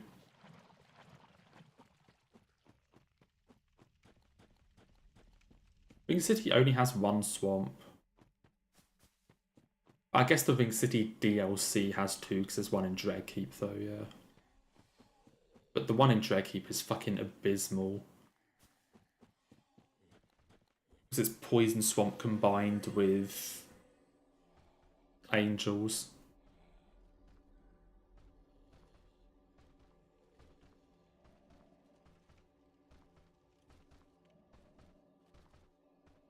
That's the thing, I'd say the Sekiro one is best purely because you can avoid it.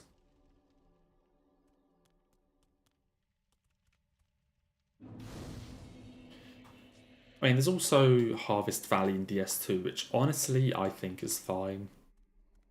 Because, I mean, it's only poison. Like, it's only poison. The actual poison swamp part itself isn't that big. And, like, that's how you can also avoid that one pretty easily. Yeah, and yeah, it doesn't hinder your mobility at all.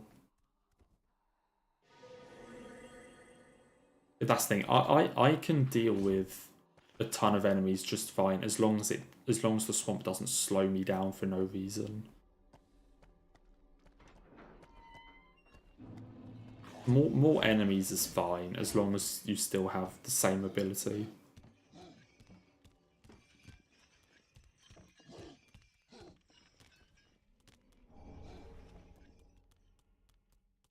I wouldn't count. I wouldn't count Smoldering Lake. I mean, like, sure, it's a swamp in the sense of like the inspiration of the level. Like, it is a swamp, but I wouldn't say it's a swamp level because it doesn't have any of that kind of thing to it.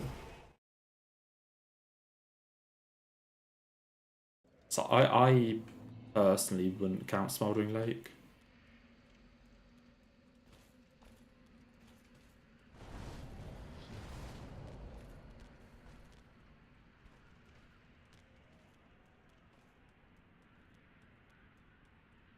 I mean, Fridge's Outskirts doesn't even need to be a swamp to be complete and utter dog shit. They did that without even making it a swamp.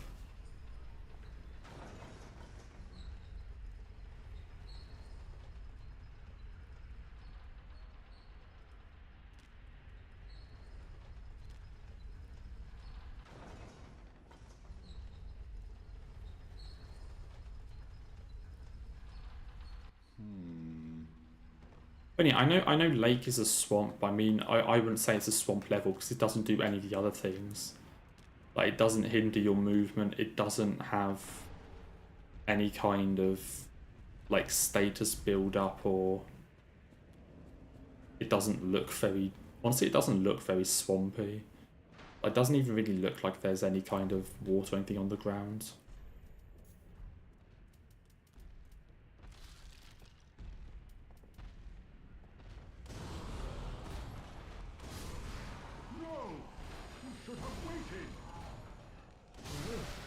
It hinders your mental state.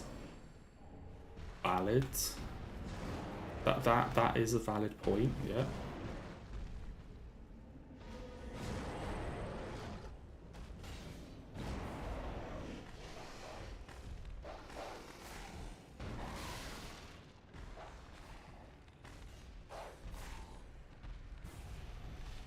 I mean, you could say that about every single swamp, though. Or you could say that about just a lot of areas in general. I don't think that's specific to Smoldering Lake. I don't think it necessarily needs to be a swamp to do that.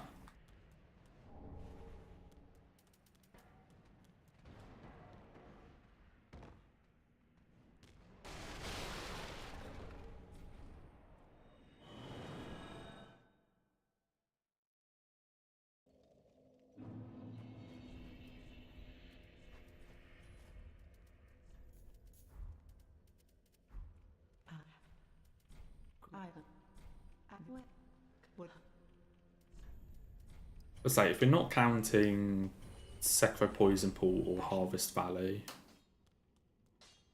then yeah, I'd probably say Ringed City. Why do I only have 11 Titanite shards? Yeah, I'd probably say Ringed City Swamp is the least bad. Why does this happen sometimes? I just have 11 shards. But surely I don't miscount that often. I end up with 11. Well, I voted very that. It's got to be like 1 shard consistently that I just sometimes miss. Farewell, Ashen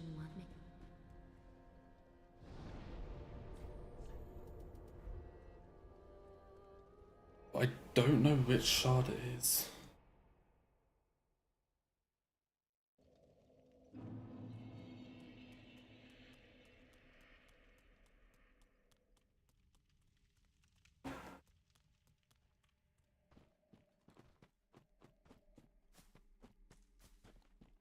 Okay, stupid enemy here.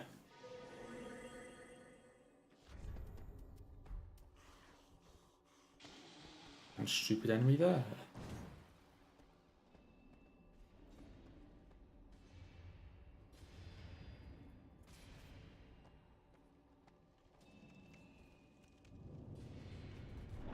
Okay, seems like running that path stops this dude's like aggroing and following me. So I should just run that path now.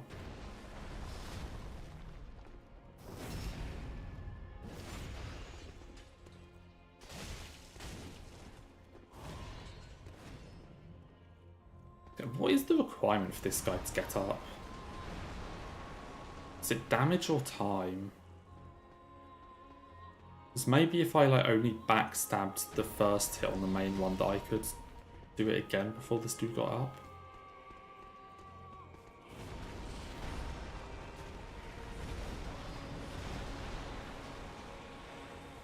So I think this guy's time.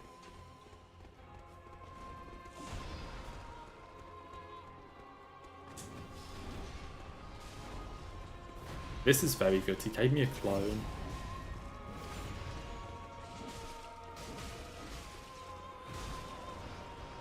Go on, fuck him up. Fuck him up. God damn it.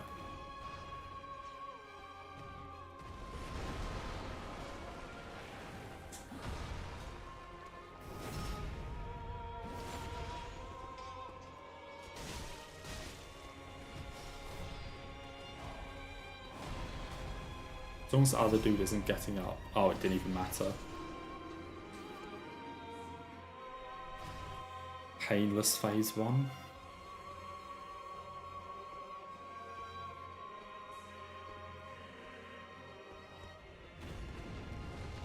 Did you really have to start with that?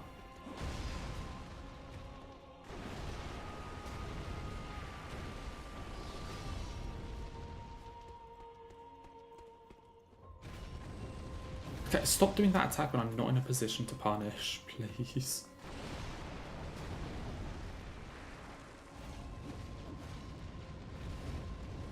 Yeah, that's fine.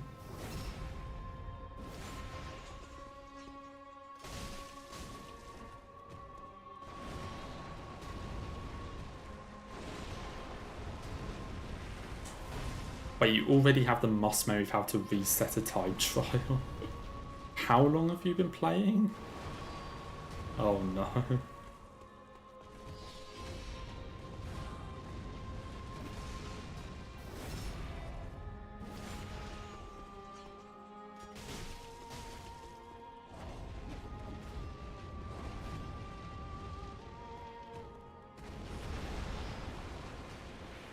It's like a very important thing in Souls games to check as soon as I start playing is like, how do you quit out?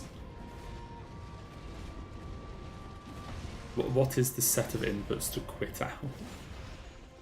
When I inevitably walk off a cliff.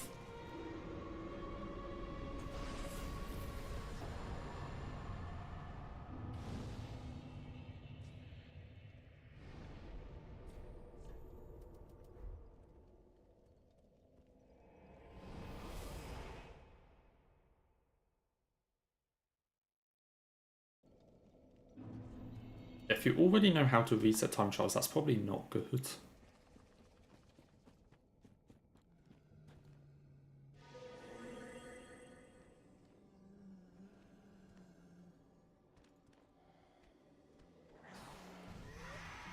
I mean, knowing how to quit out just to save yourself running back if you fall off a cliff.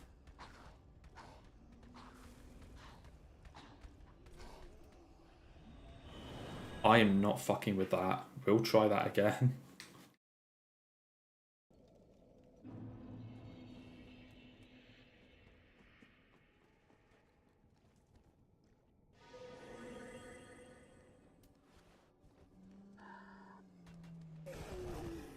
I'm not gonna mess around with that.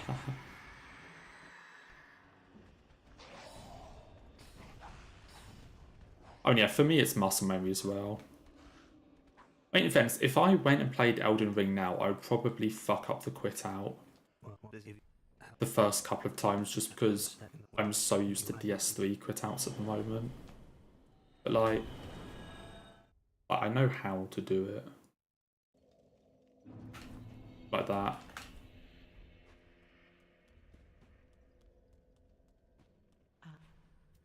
That's it, I'll probably mess it up a few times if I did it in Elden Ring before I remembered again. Oh, no. Coming. Yeah, randomly getting grabbed by a boss and just being like, we do not need to see how this attempt ended. And just quitting out. Farewell, Ashen One. Like, yeah, that's valid.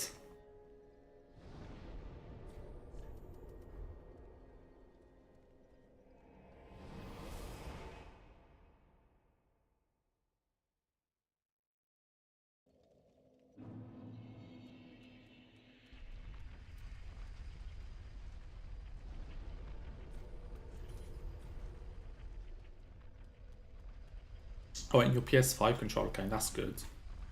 So that's what, a replacement for your current one? Or...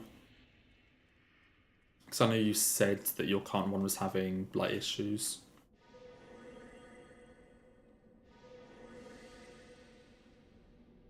Yeah, okay, replacement, yeah.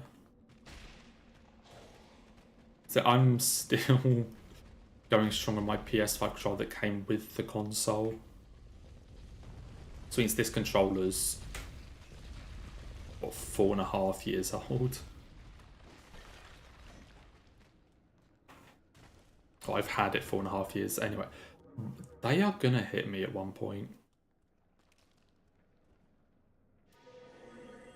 They are definitely gonna hit me at one point.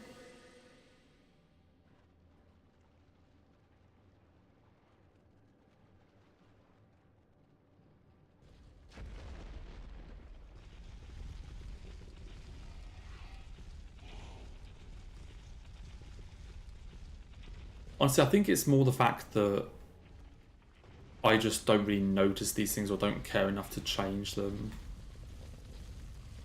As opposed to... I know, like, that's it. I haven't noticed anything wrong with it. But say, even if I did, I probably wouldn't change it. Like, get a new one. Unless it did just straight up, like, stop working.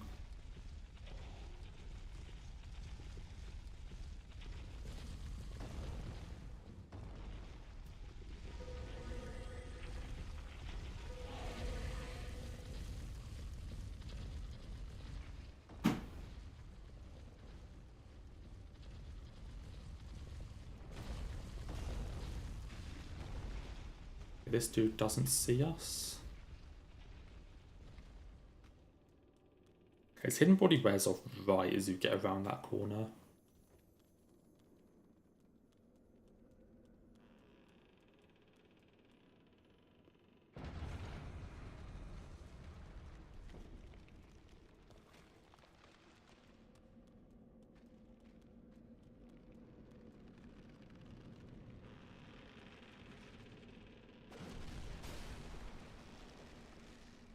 Goodbye, skeletons.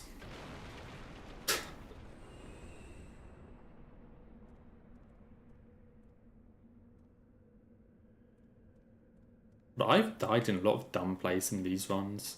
I've also just fallen down this ladder. But I'm just realising how much sooner I could have gotten this if there weren't just dumb things.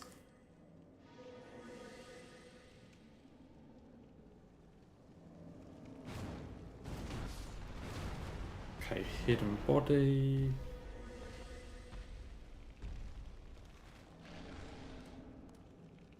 And run.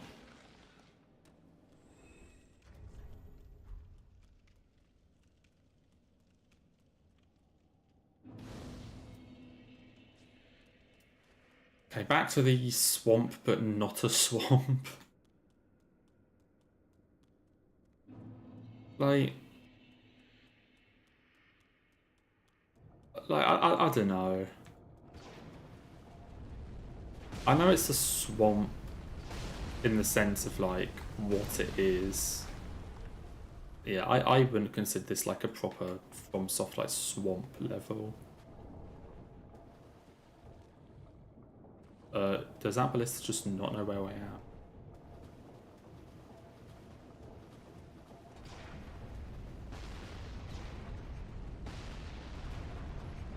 Honestly, I'm just gonna wait for all those to go.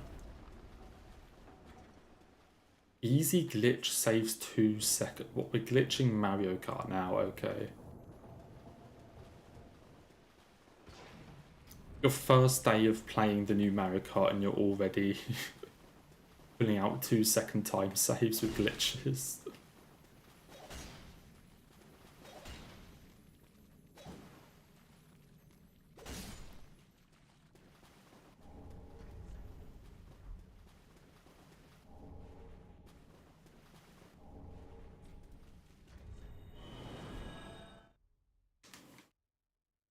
That sure sounds like you.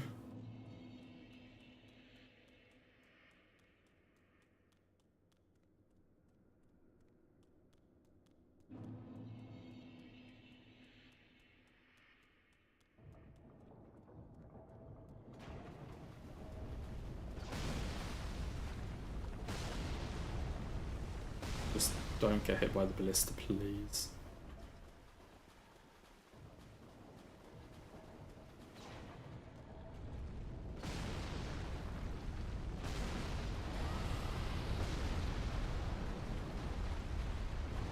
Run!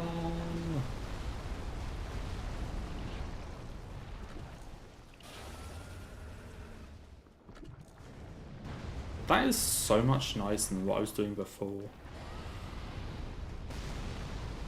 Before I was trying to fucking time when to start running.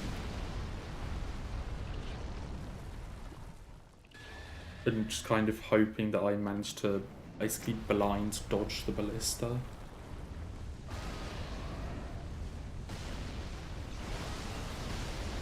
But that is a lot nicer.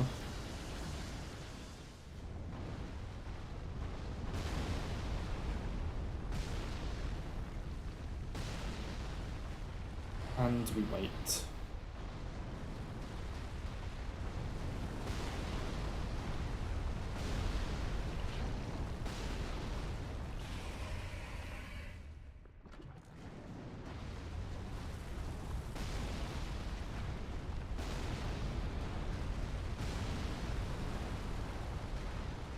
Come on.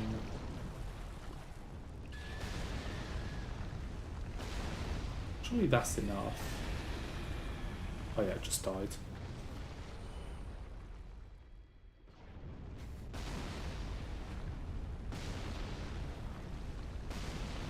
And go.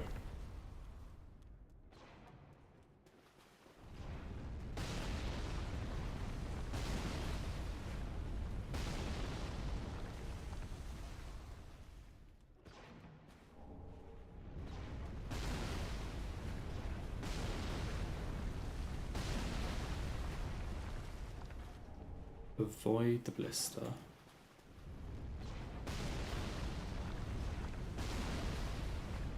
Why? Like, what actually is the lore reason for fucking ballista being here? Like, we get some info on that. Why is it even here?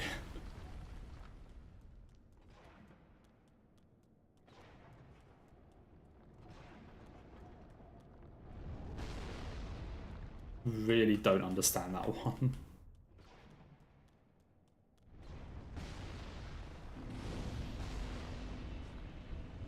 It's just hanging out, I guess.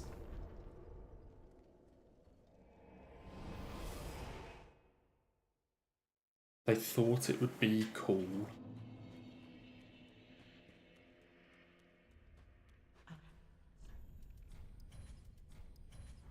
Ashen. Did what? Yeah, that sounds about right. You see a glitch for the first time, try it, and you're like, oh my god, this is so easy, and then try it some more, like, actually, I cannot do this. Farewell, Ashen One. That's about right. I'm trying to remember what... Oh yeah, that was it. It was double death blow in Sekiro. I remember trying to like learn the timing for double death blow on Sword Saint Ishin. And literally the first time I even attempted to do it, I got it. And I'm like, oh okay, that's not too bad. And then I've never gotten it since.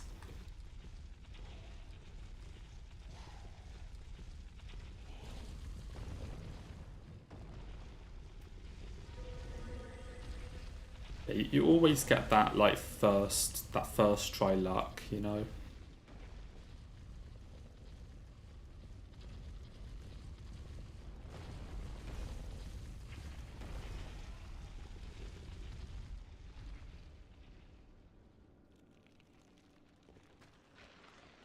But what does the glitch even do then? Yeah, what the fuck do you even glitch in Mario Kart? How does this work?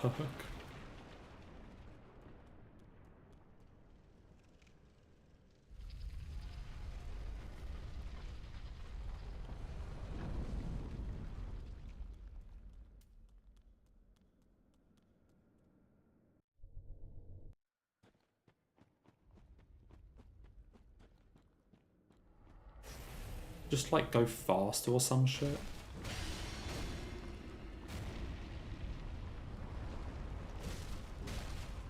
Best attack?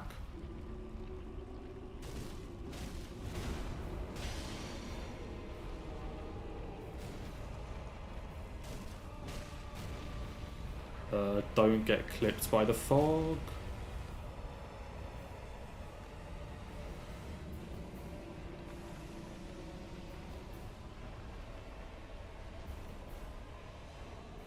It's doing a bit of stalling.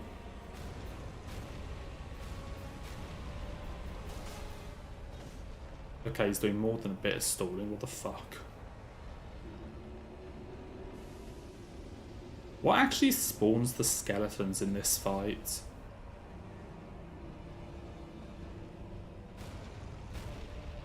Like, I assume it's one of his attacks.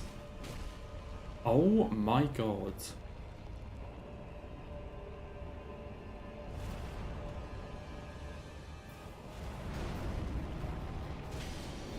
Fucking hell, mate.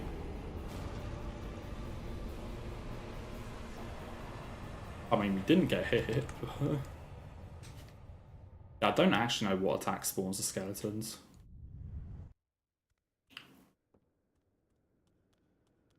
Wait, what track are you already time trialing then? Out of curiosity.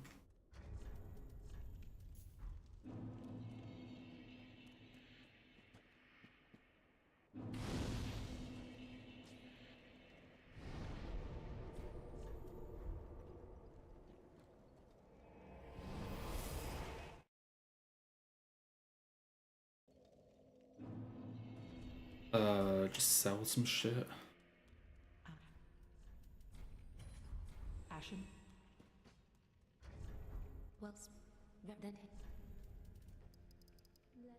34? Why? I mean, sure. farewell, Ashen One. Hopefully that wasn't a mistake to do that extra level. Normally I'm level 33. And I had to spend an extra 800 souls on the Titanite shard. How the hell did I get that level?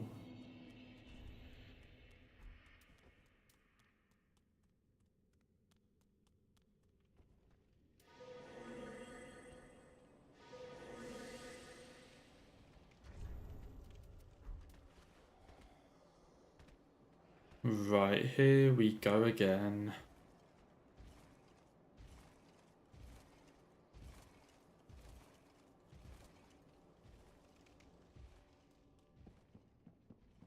Please just behave for once, Dancer.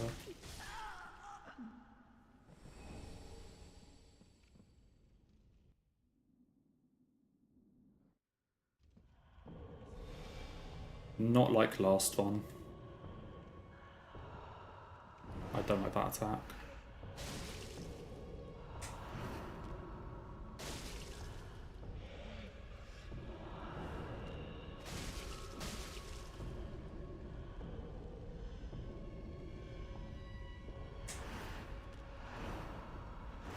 I can do 2 L1s here.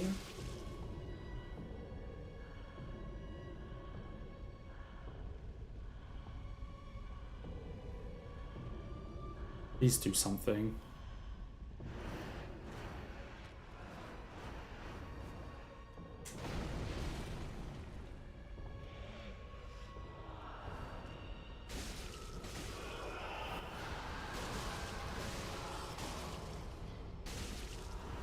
Sure.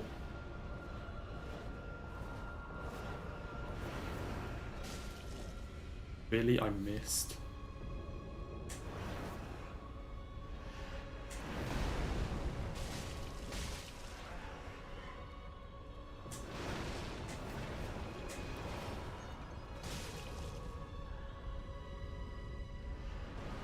Okay, just take the buff again for safety. I can't get to her.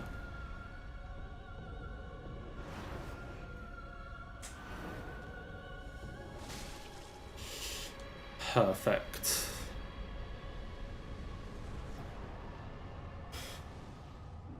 Okay, we made it past Dancer this time. But it's lucky we got there on this run.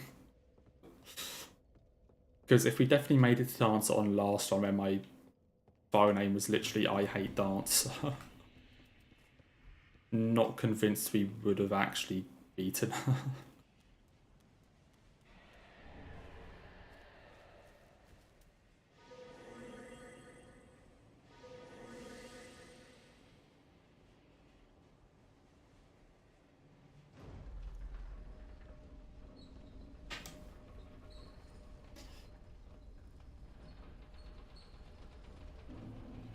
Getting past Dancer is kind of pseudo go mode.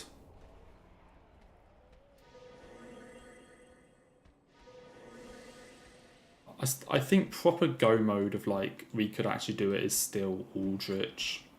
Like getting past Aldrich, which I still think I've only done twice. I made it past Aldrich Hitless.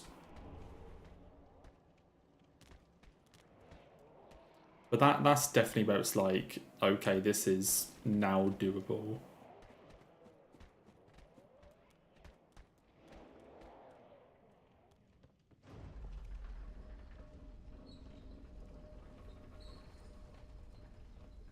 Dance is the first of the difficult bosses.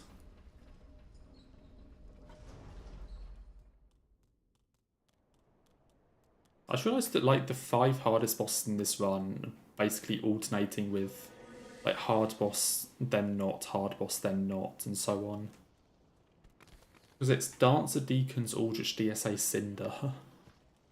And all of them have like one other boss between them.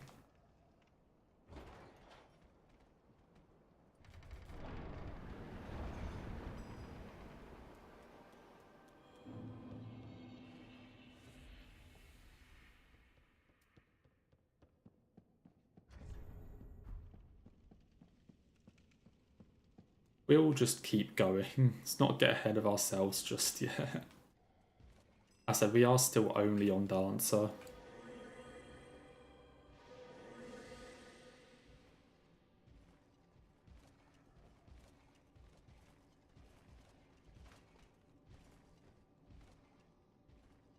I just need to remember that I buff at the correct times here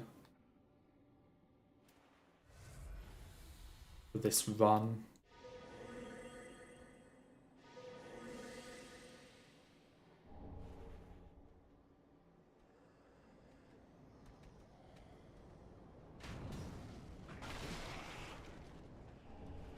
I need hidden body here. Yes, this is indeed run. Whether it is the run, I don't know, but it is run. But that didn't wear off, which is good.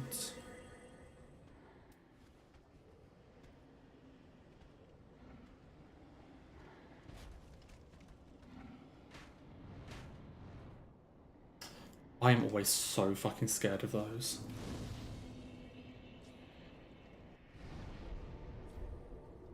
Okay, that's that part done.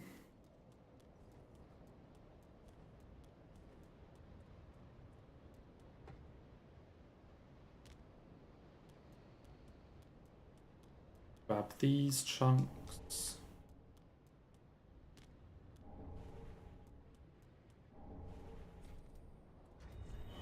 Okay, so that's our 10 chunks for +9, and now we'll just run to the DSA shortcut.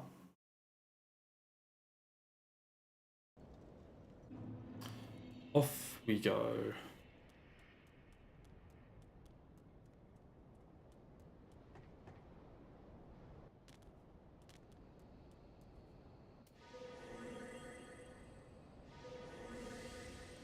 Then after that we still need to go and get the Pontiff ring from the beast.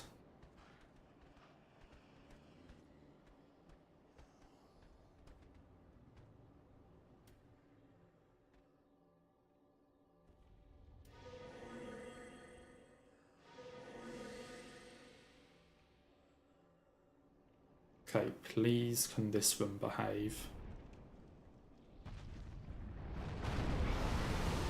I mean, I do feel like you could probably use Alluring Skulls here.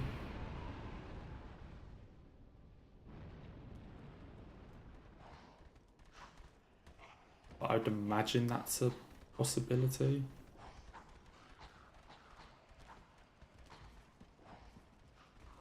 Yeah, that knight there. I don't like him. Oh, there's DSA. Our nemesis for this run, I guess.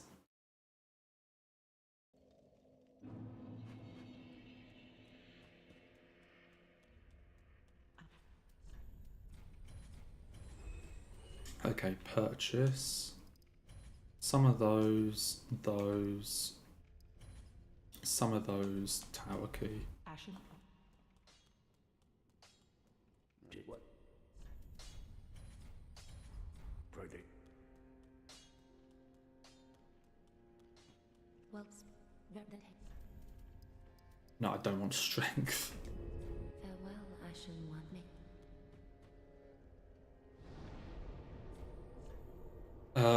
Okay, now go and grab the Pontiff ring.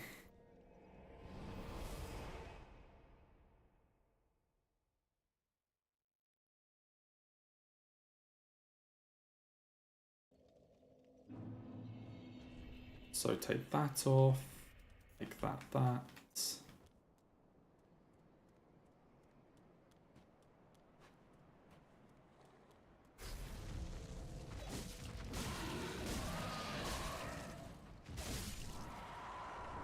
All good.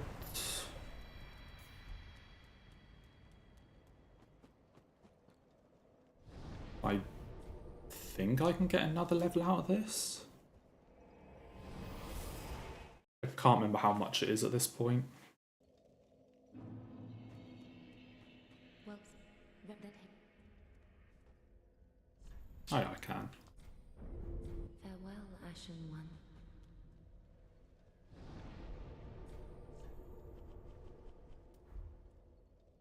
Crucifixion Woods.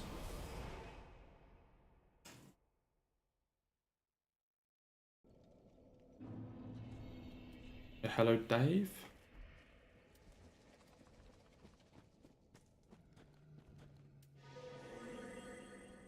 Okay, as long as my run doesn't die like it did that one other time by missing this jump and dropping into the pit.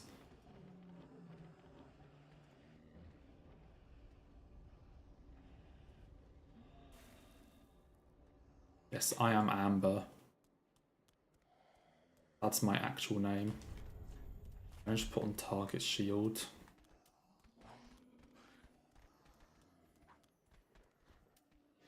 Spook. Hidden body. Don't step on that guy.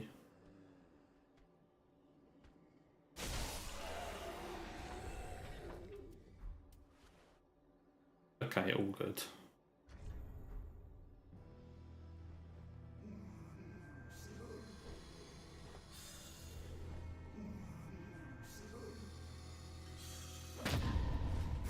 Thank you.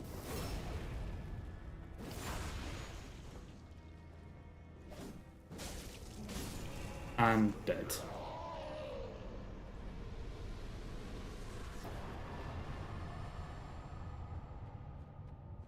Nice and simple.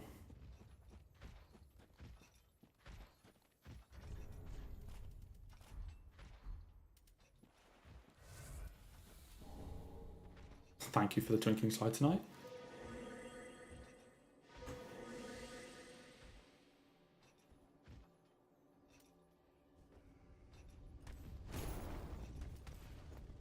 And keep running. So far, so good.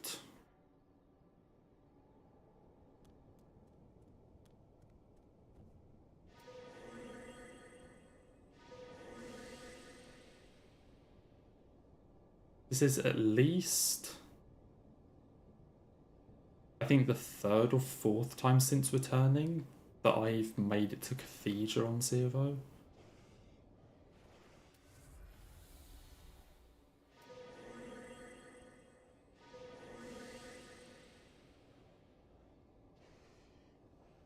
I think of those, all but one of them got hit here. We'll see. I did practice a bit of Deacons before starting. I actually went through most of the bosses, in fairness, before starting today. Just make sure I remembered what I was doing, kind of. Yeah, hello, Gale.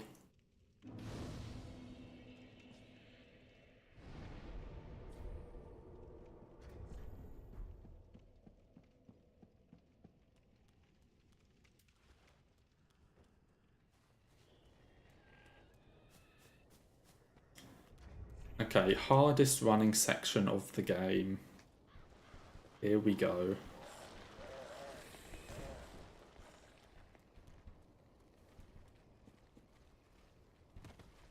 Absolute fucking nightmare.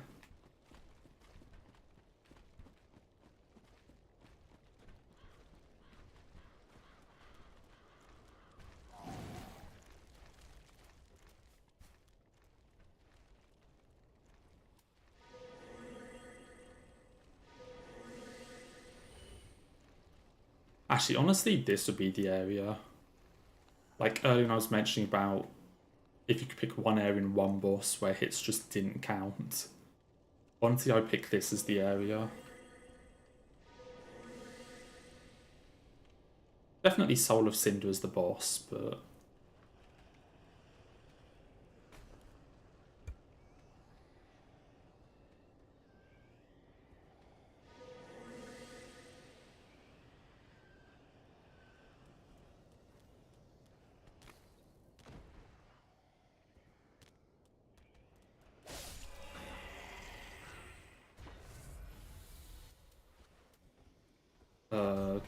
oh shit, that guy saw me.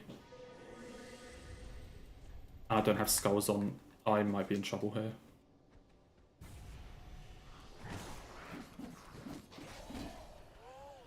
Hold on.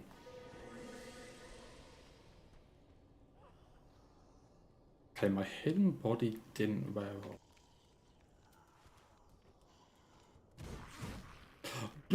Fucking hell. Is he chasing me? No. I need to remember, that's something I need to do. Like, after Crystal Sage, fucking equip skulls there, so I'm not trying to do it on a, like, timer with hidden body.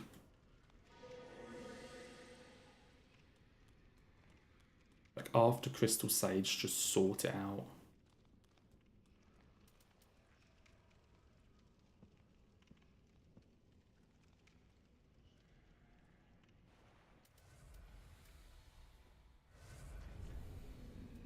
Holy crap, that was close.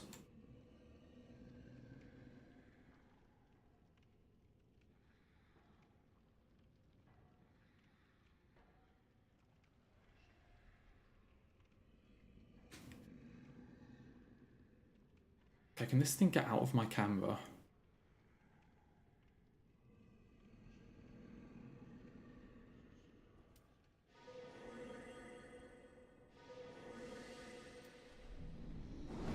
And book it.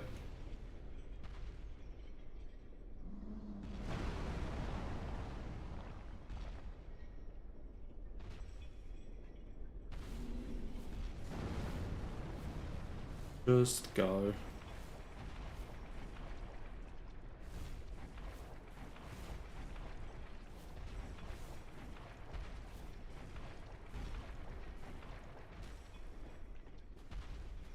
Run. Is it worth just killing this thrall as it drops?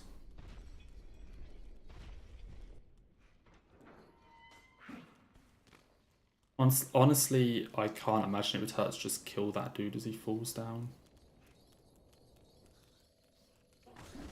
Yeah. Are you fucking kidding me? Of course this is the one time he actually comes in here. Oh my god. Of course this is the one time he actually comes into this room.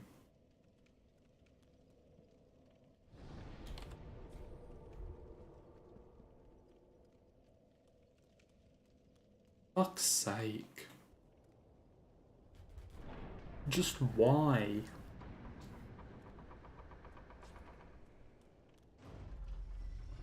There's got to be some way to deal with that guy.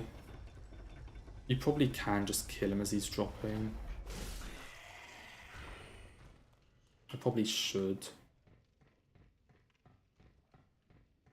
Because even if he does normally chase you all the way to the door, he never actually goes inside. And I also just didn't have a chance to roll.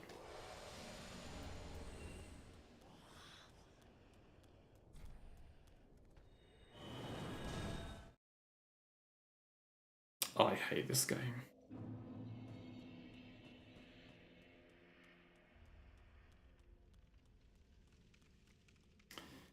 I didn't have a chance to roll. He hit me straight away as soon as the iframes from the door had worn off.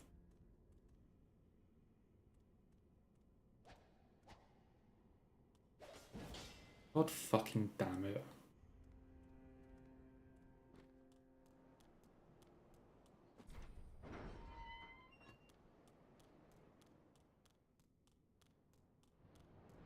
I think I've reset so much I just need to finish a run.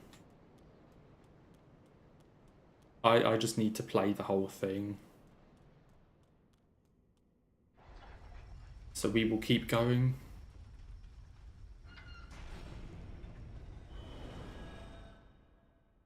That's so dumb. Yeah, I will definitely look at a way to deal with that guy. Just so he isn't chasing me like that.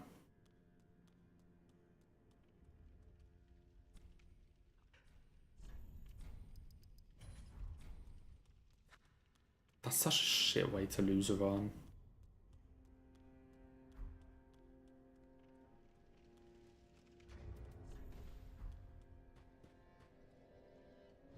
we go again.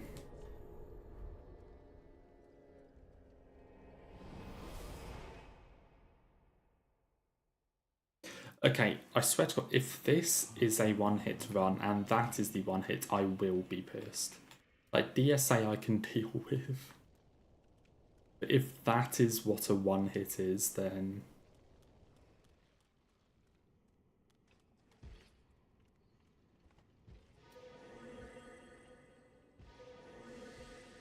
Let's just keep going to see what we can do. Yeah, I honestly think as he drops down, I just kill him.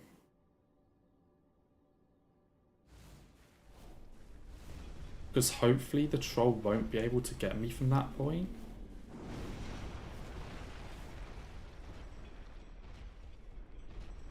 So me, like, taking the time to kill him should be fine.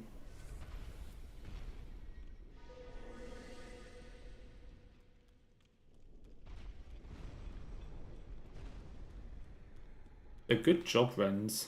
I say, because you said it wasn't easy, so good job getting it all 3 times.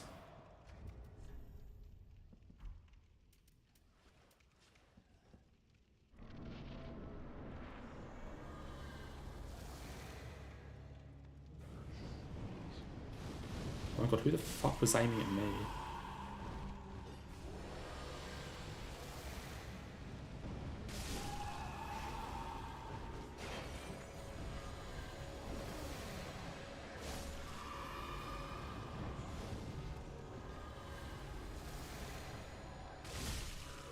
Wait, you're only 10 seconds behind world record, is that? Is that what you're saying? Holy shit.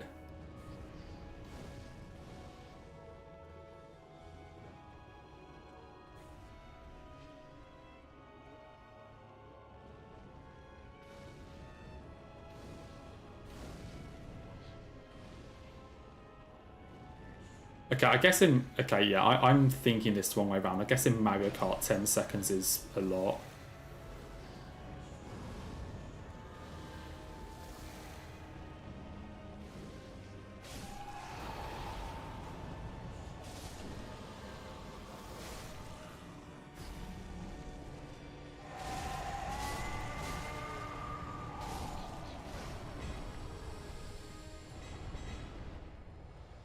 Not even close. Jesus Christ.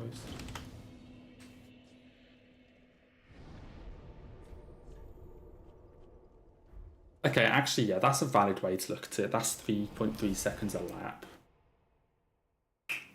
Yeah, you're not wrong.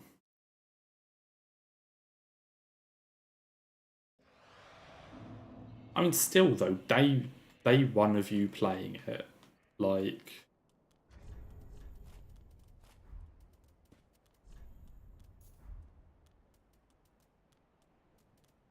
Day 1 of you playing it, that's pretty good, I would say. Wait, what actually is the quote-unquote glitch then? Like, what does it kind of do?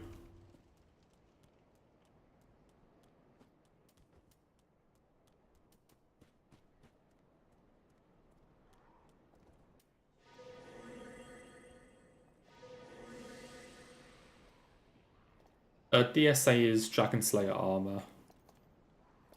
Ahmed.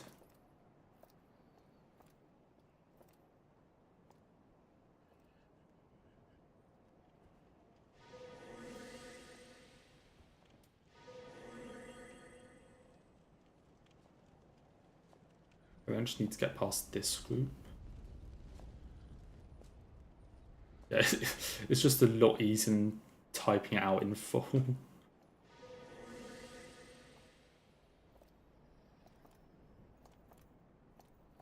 Okay, that part's fine. I think Irithyll is honestly a really chill area. Except for like this little room down here with the dudes. This is actually one of the easier areas.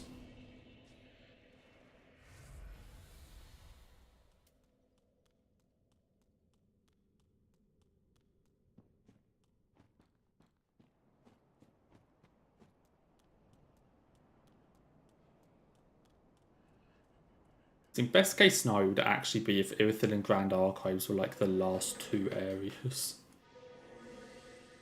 They're both just really kind. Okay, how am I getting through this slot?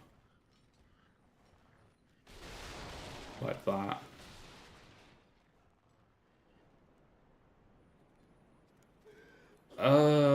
Wait, I'm trying to think of which attempt. No, so there was an attempt that... There was an attempt that got hit to Dancer. I got to Dancer on attempt, I think that was number 3. And lost run there and reset. And then I think there were 1 or 2 others that I did and reset as well. And then this is the attempt after that. Yes, we're an hour 10 in game time into this one.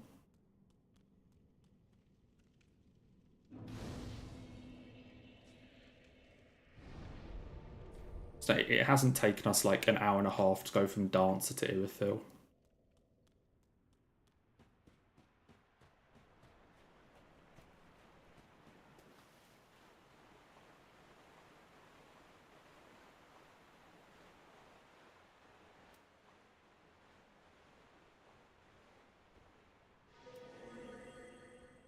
Yeah, I lost count of how many attempts I did, which probably isn't a good sign.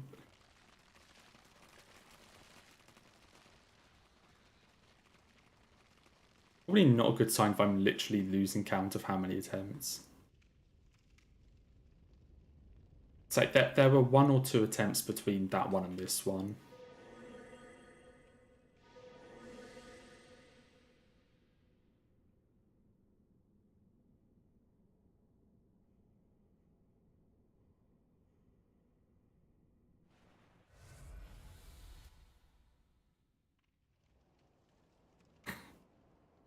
I mean, honestly though, no, seriously, just get good is actually the play. Like, it is genuinely the strat. I do actually just need to get good.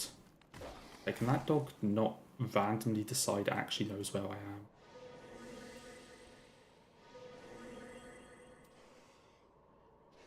Say, because this one hit in this one was so fucking awful. So generally get good is a very valid strategy for the rest of this.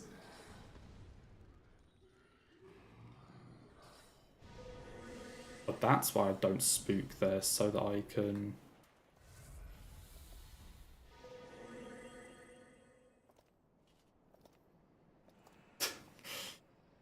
It's a very Ren's comment, oh my god.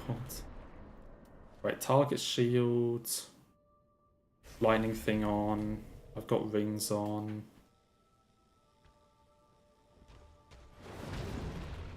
Please don't fucking troll me, Pontiff.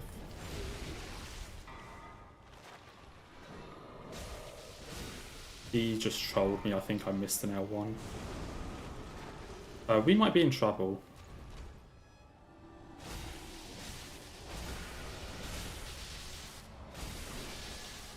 Yeah, Pontiff is alive. I missed a fucking L1. How?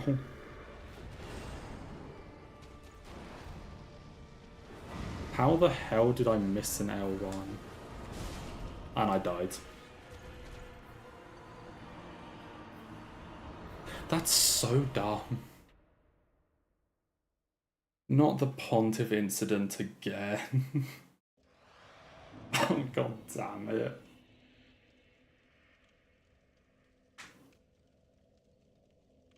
I just missed a fucking L1 for no reason.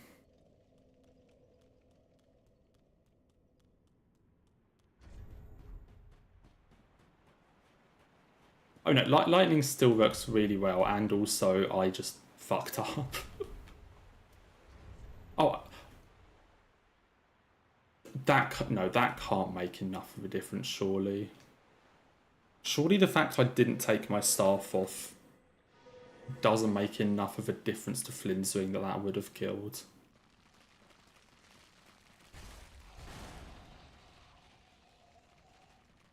I am indeed ass. I literally just fucked up the, like, one of the 2 scripted bosses.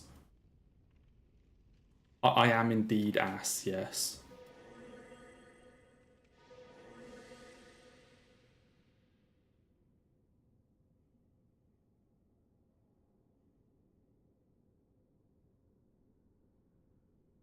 I see, there are only 2 or 3 bosses that you can kind of script.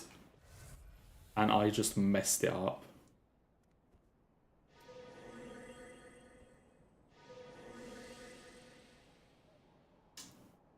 Well.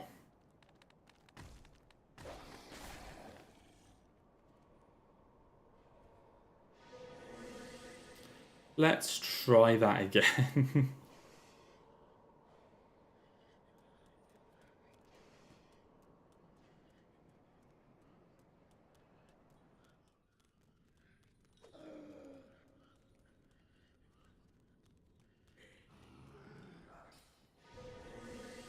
But surely the... But why are you chasing me? That can't have made that much of a difference, right? Oh, so I'm not going to have enough pine resin now for my other stuff. Need to be 1 pine resin down for Solar Cinder.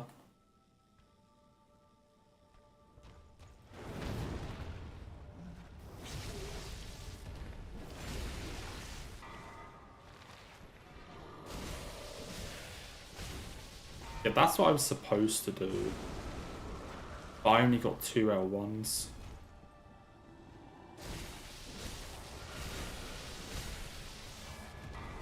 Okay, why? Okay, I think I've just figured out what went wrong that one time. There was that one time that Pontiff survived on like 0 HP. I think it's the same thing that just happened there. Because for whatever reason, that final L1, I only hit the clone.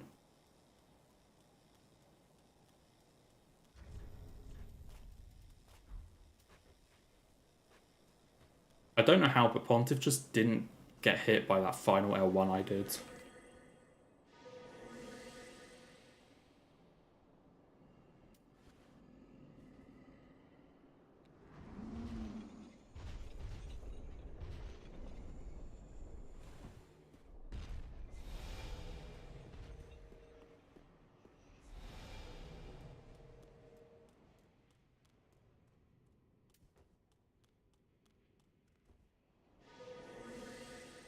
Best rings for this run are either Lloyd's or Red Tear Stone, like depending on who you're fighting and if you can be bothered to set it up. Claunthy, Flynn's Ring, which increases damage at lower equip loads. Pontiff's Right Eye increases damage with successive attacks. Did I not hidden body? Oh, I spooked, not hidden bodied. Oh. And then also Silver Serpent Ring for more souls. Like, those are the rings that you pick up in this run. Or those are rings that I pick up anyway. Blinn, Silver Serpent, Claunthy, Pontiffs, Lloyd's, and then also later on Red Tear Stone.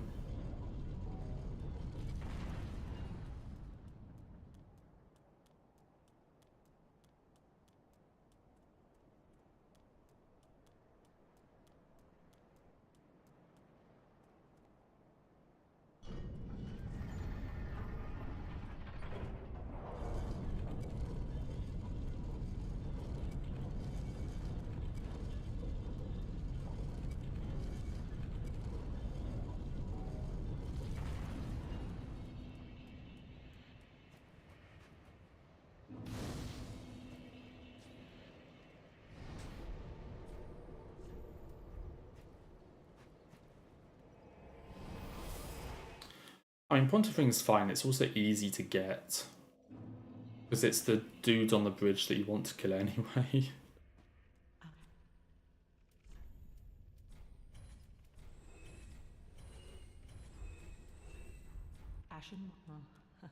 I mean, DS1, it doesn't really matter, because like, anything like successive attacks don't really... How am I only 48 decks?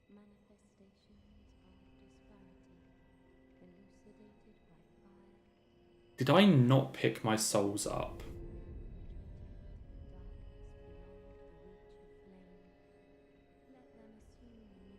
Did I just forget to pick my souls up? And I didn't get the Pontiff Bonfire.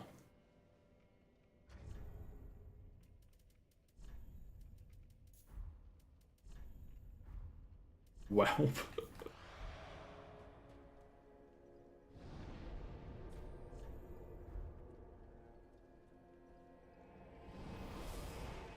That shouldn't matter. Hopefully.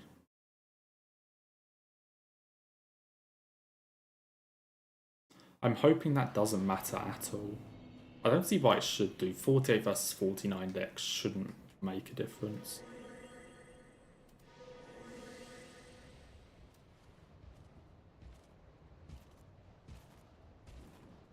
Yeah, I honestly think my souls are still sat in Pontiff's Arena somewhere. I don't actually think I picked them up.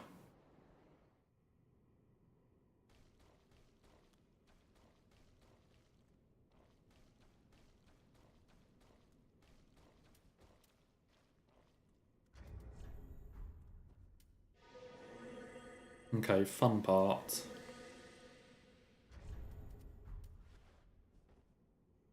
And jump over that. Those fireballs are so bullshit.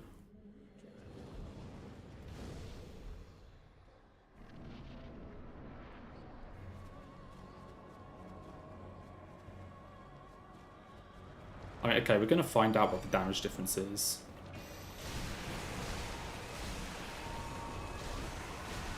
Oh yeah, I did 1631 instead of 1635. I don't think it matters.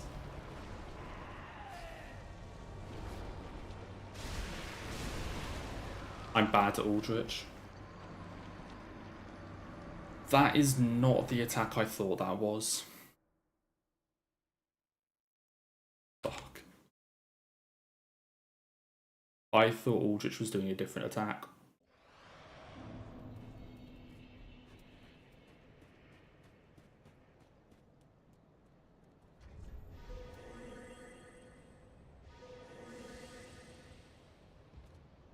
For fuck's sake. Time to run back there.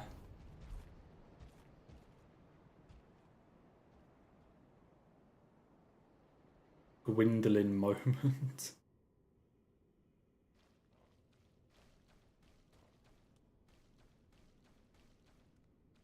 My souls will be fine.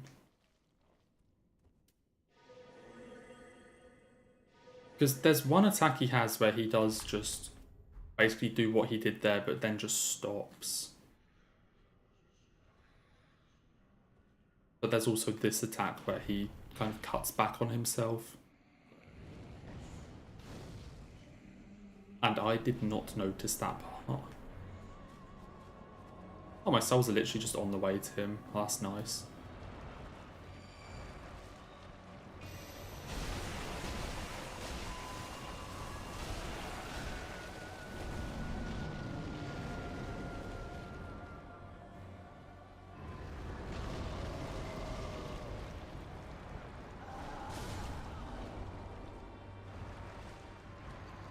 I definitely rolled. Okay, at that time I knew exactly what attack he was doing, and I dispute that I actually got hit by that. I definitely rolled. Okay, it turns out maybe the Aldrich confidence was kind of fake.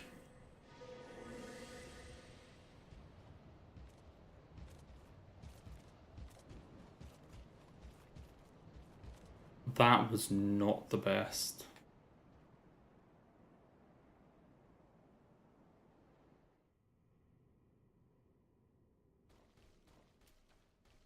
God fucking damn it.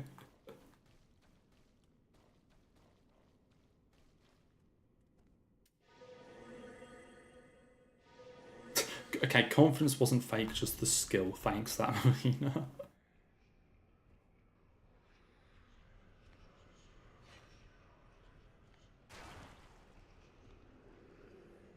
I mean, best weapons in the game are twin blades. Like, if we just talk about purely what is best.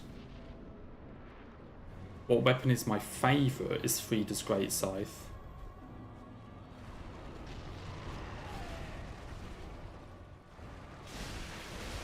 Yeah, that's the attack that I just died to last attempt. Because I'm bad.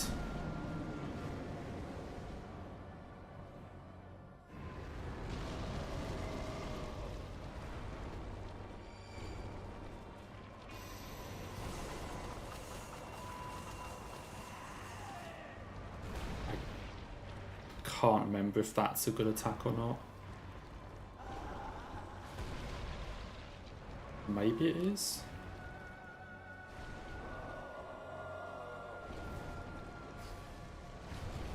Yeah, that's the one I died to. I am bones. Oh, yep, this. I would just home a bone here for sure. Yeah, we're not going to fuck around with that.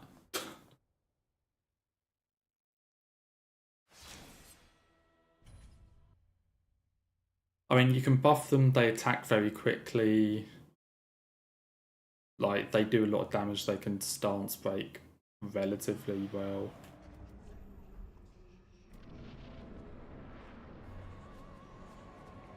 Like, they are like, definitely the best weapon in the game.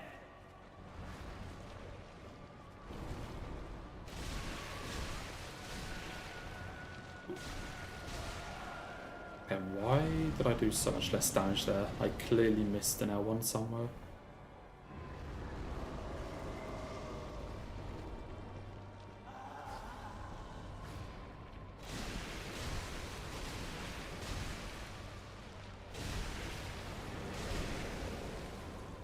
That's better, assuming he doesn't immediately say fuck you and do arrows.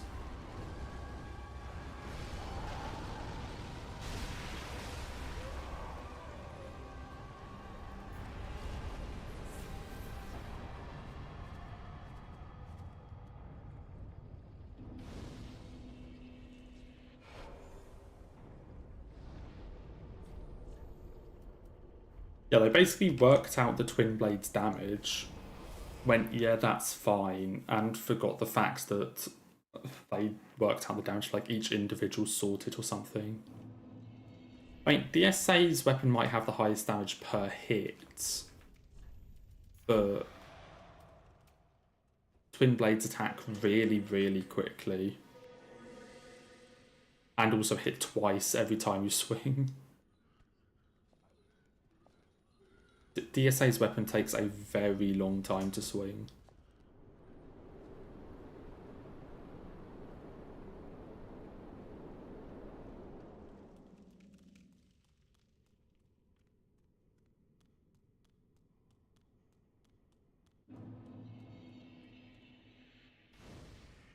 They get that for basically no reason.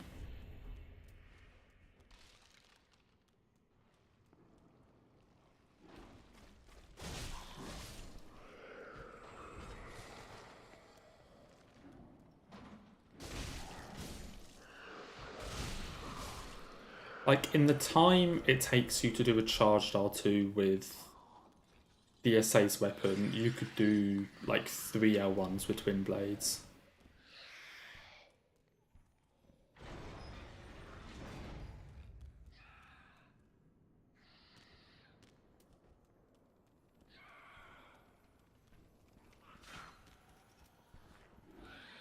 That's the thing, like, one-shot strength builds aren't really something that you would find in no-hit runs because they tend to be unreliable.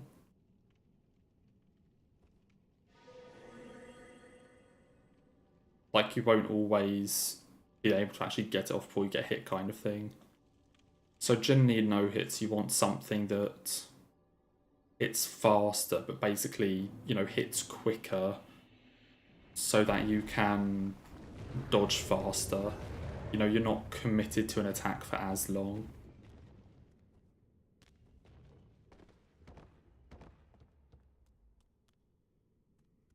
So you can just get away if you need to.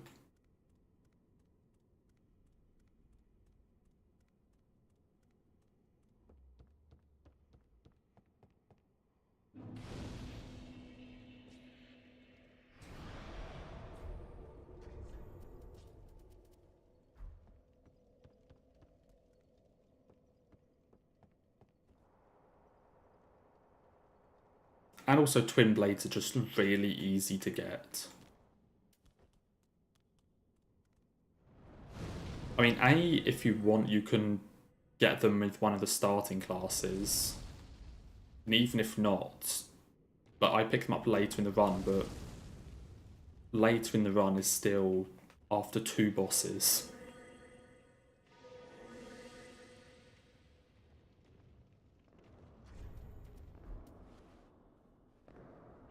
I mean, oh yeah, nothing against which is cooler. Like, as said, my favourite weapon in the game is Frida's Great Scythe. I absolutely love it. Really cool weapon. Wouldn't pick it for any kind of speed run or challenge run, but very cool weapon, you know? So nothing against picking a weapon that maybe technically isn't the best in the game or anything because it's cool or you like it. But just in the case of, you know, like no-hit and things, you are just going to pick the best weapon.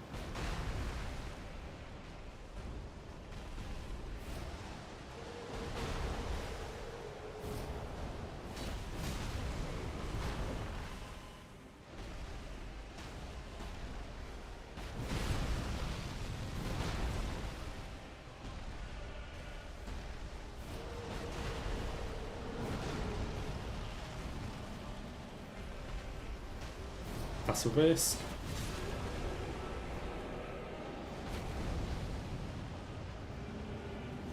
I'm an idiot.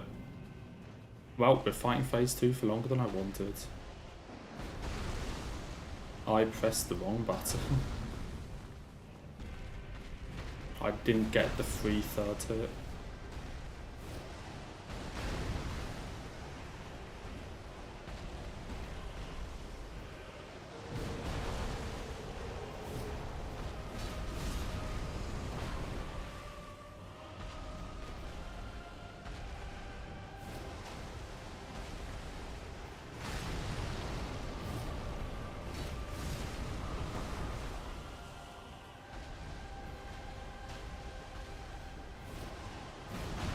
I almost fucked that one up. And goodbye, yawn.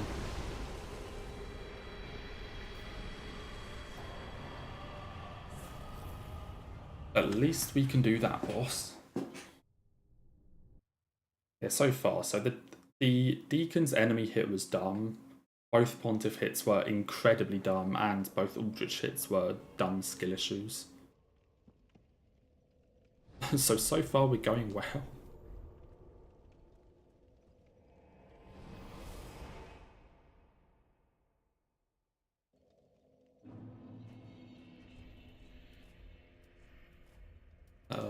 This comes off. It's Flynn's and Pontiffs. And that should be magic.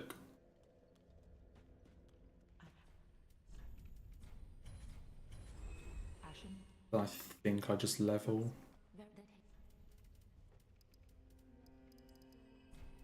18 endurance.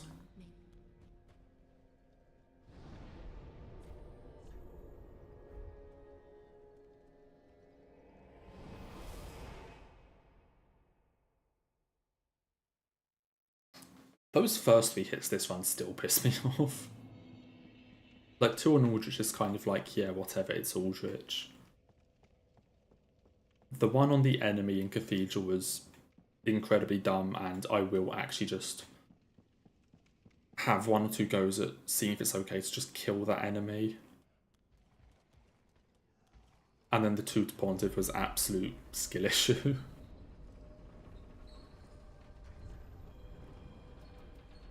Just dumb skill issue.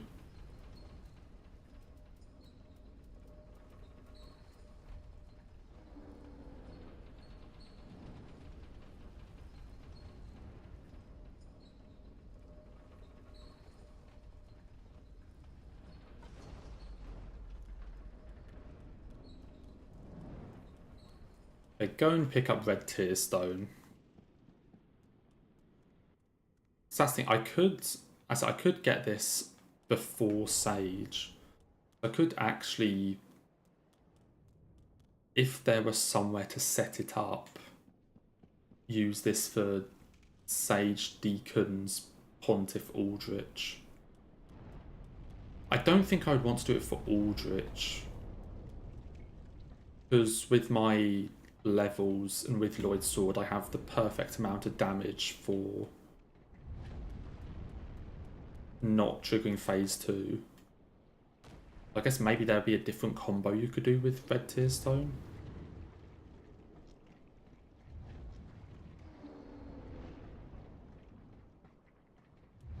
So maybe there's some way I could set it up for that.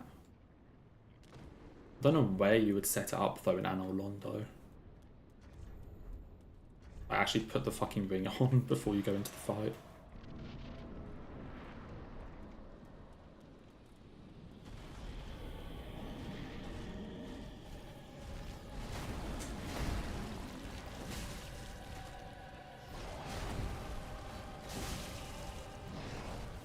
I hate that attack.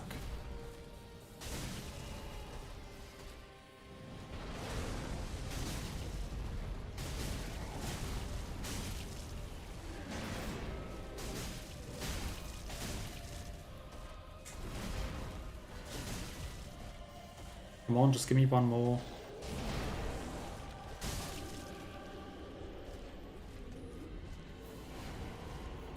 That's actually the best scenario possible because one of my first L1s missed.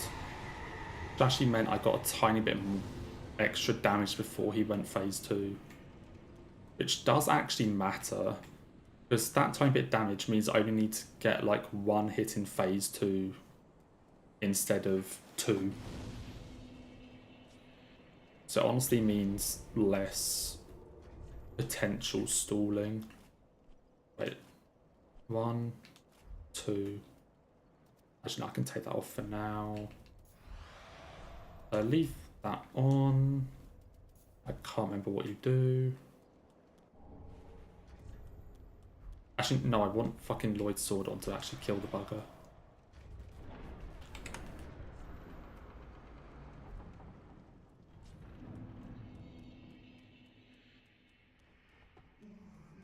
Hello, Crystal Sage. Goodbye, Crystal Sage.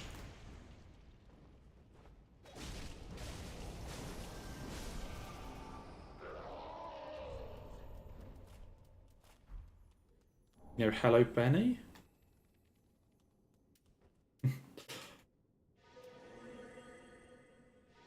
Hope you at least enjoy the time you do watch, though. That's nice to hear. This is all what I need. Then cast this again. 2 bosses left.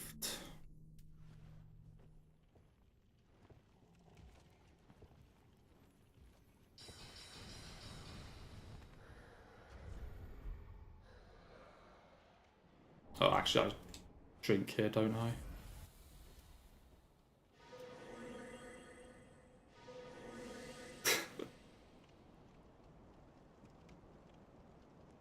Okay, that's a valid point. But I'm not in a rush to play DS1 again anytime soon. Like, I'm definitely not chill playing DS1, yes, but...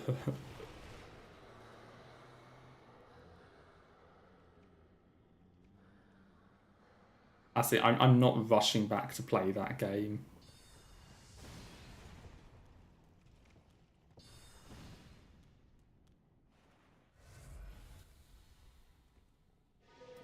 I've done like 3.5 playthroughs of it, that's enough for me.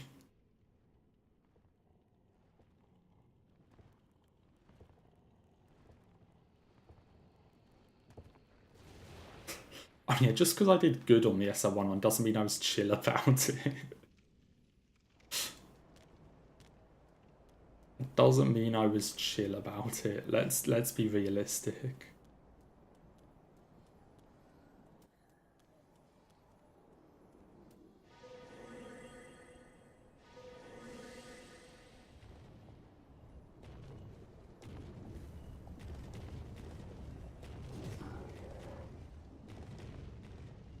Nobody needs to know.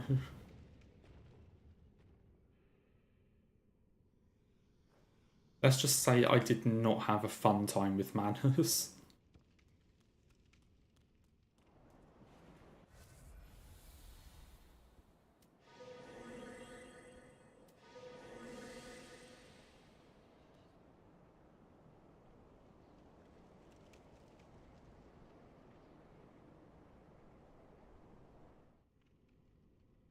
Yeah, I think I just tend to be able to not say what I really think in those kinds of situations. You know, not just go full rage modes at bosses like that. Sometimes some of it slips out, but I tend to be able to avoid it most of the time. Oh yeah, DS3 is easily the least frustrating in the trilogy.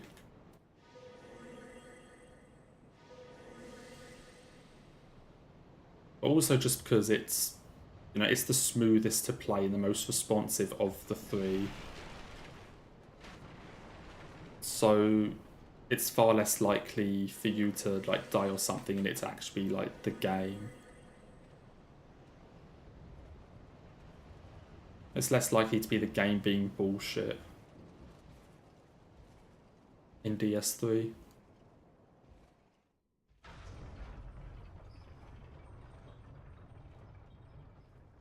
Yeah, you did not enjoy King of the Storm in Walner's Arena in the DS3 randomizer. That was not a fun situation for you.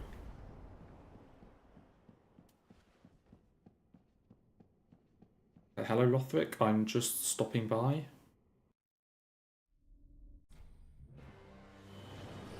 See ya.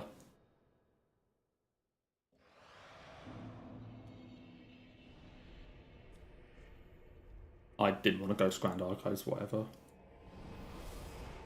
Extra bit of running for no reason.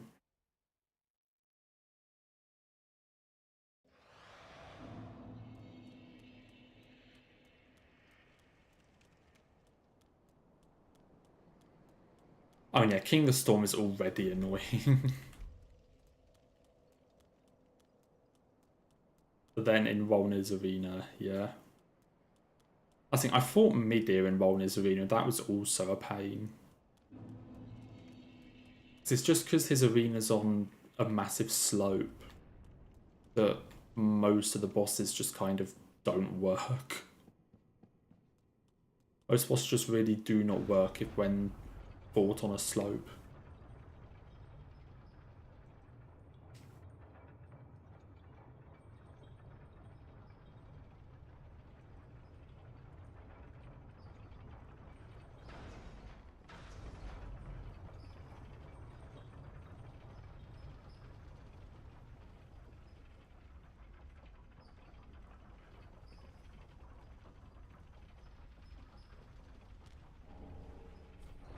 There's our slab.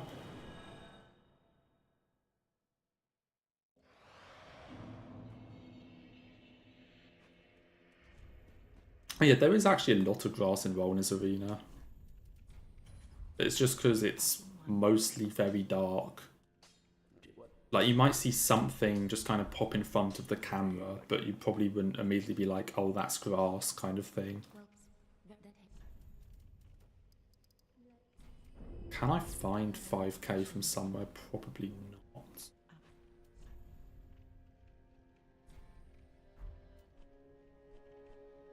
$2k, 2.5, 2.8, 2.9. No, I won't.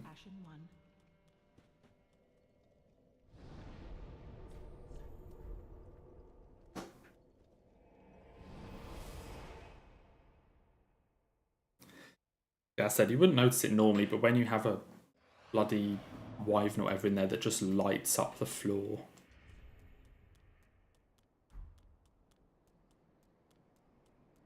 I mean, it's the same thing with like the Four Kings Arena in DS1, the floor being like brick or something.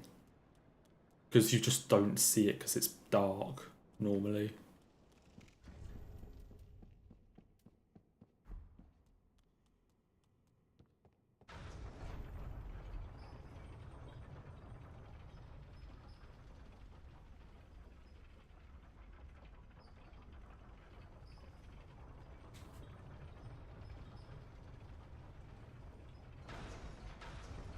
I love that even in a no-hit run, I literally send every elevator back down for an easier run back when I die.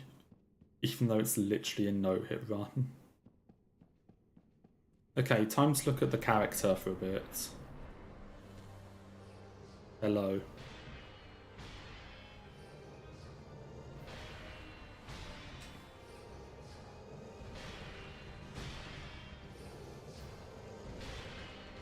Okay, that's enough.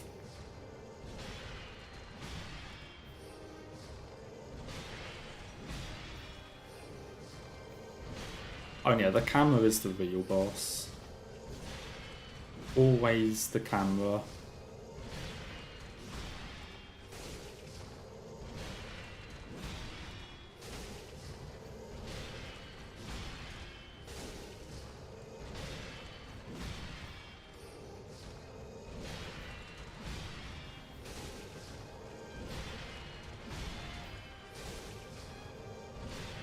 Okay, can my game not lag in the middle of a fight?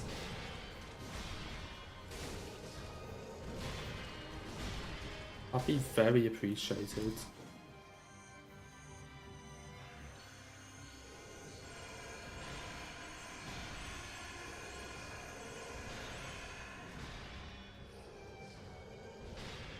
And here he comes again.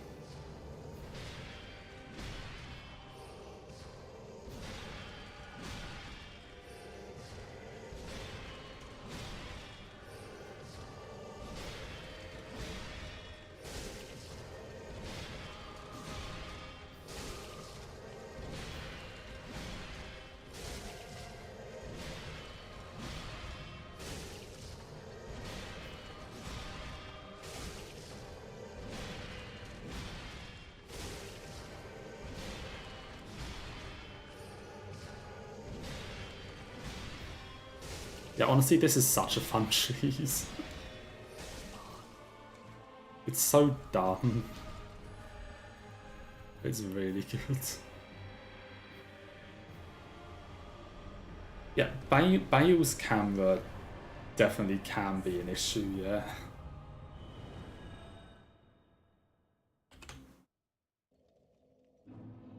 It's not the best camera ever. As much as I love Bale, the camera isn't great. Although that just tends to be with large bosses in general. I can definitely find 2k though.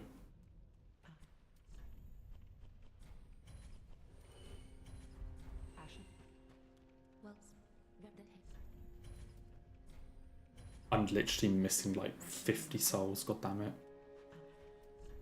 Goodbye, one black firebomb.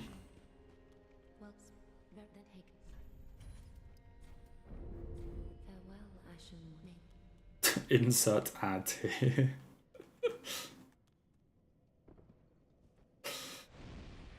The issue with that wasn't even the camera though.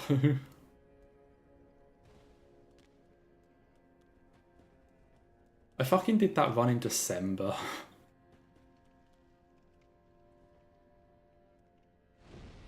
It's actually going to be almost half a year between me doing that run and actually uploading the thing.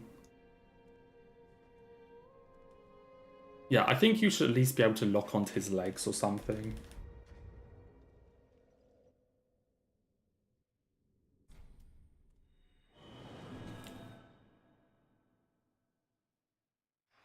Or at least locking onto his legs, I do think would be a good thing.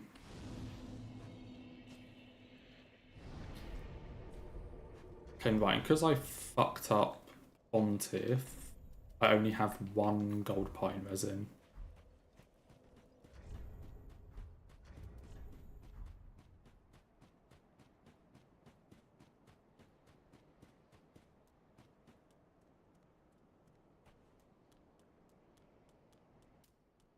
Okay, hello Solar Cinder.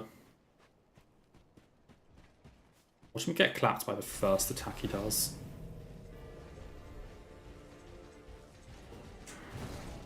Okay, not quite the first attack.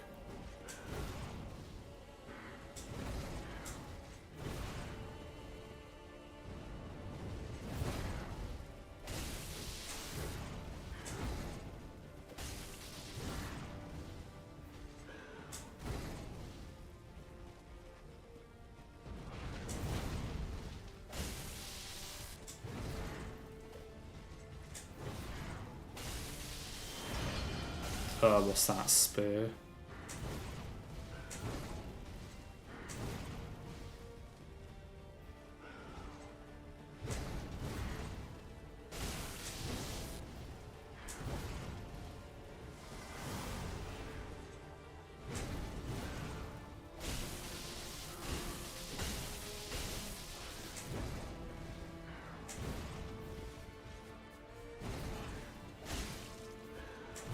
I don't like that quick attack he does there.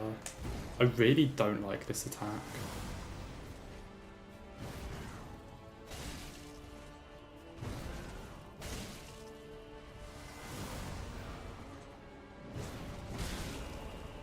I fucking got stuck on him, are you serious? I got stuck on his body when I was rolling that. Well.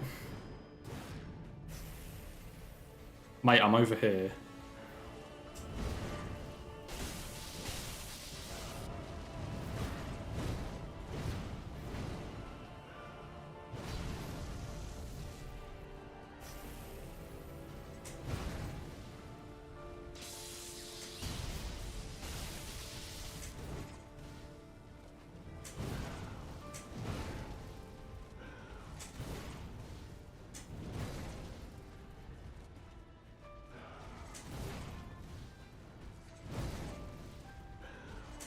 I don't like any of these attacks.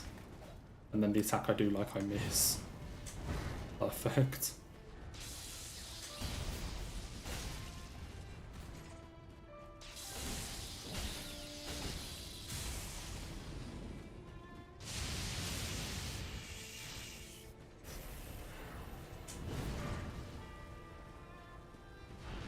Okay, cool.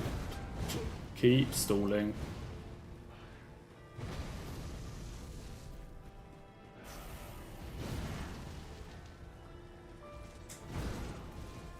That attack is fine. Okay, the fact I got hit because I got stuck on his body while I was trying to dodge. But that spin attack with a spear I really don't like. Okay, well that one was interesting. At least 3 of those hits were completely fucking dumb.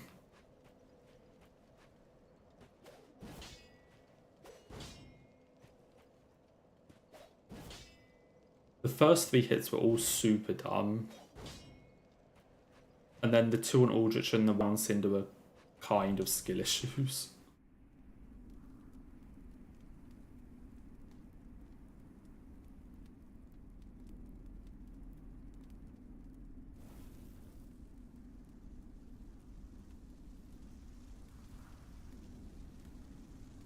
But yeah, 3 of the hits were to some of the bosses I'm just not confident on. It's basically just a case of keep practicing those 5 bosses over and over again.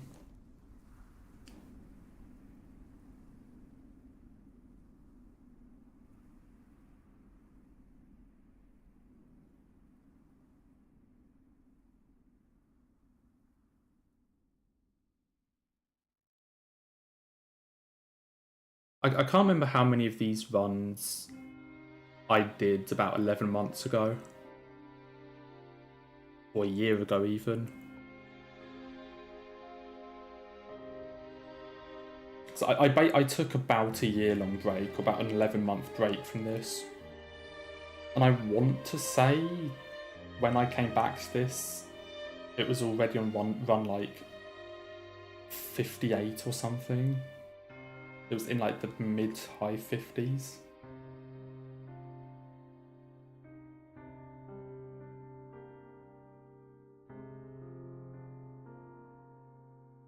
I mean, I really should have beaten it by now, though.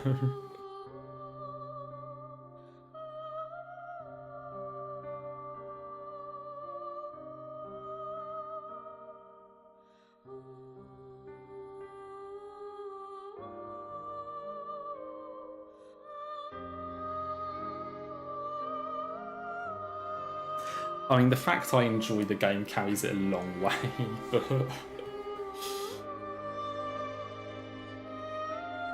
I should have beaten this by now. I just need to not skill issue Aldrich. I've never platinumed DS3 Loaf of Bread. Just because all of like the Covenant items that you need. I've never done it. I've done everything for Platinum except for the Covenant stuff. Because that's just awful.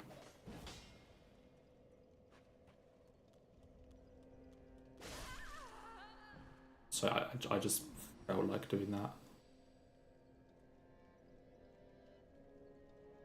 Yeah, Covenant grinding is horrible. I just never did it.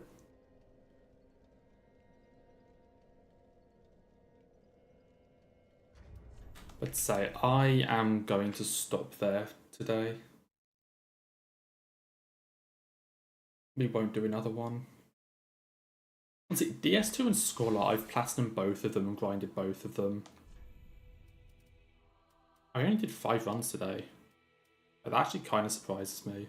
I thought it would have been more. Like, sure they took some grinding, but I don't think they were too bad.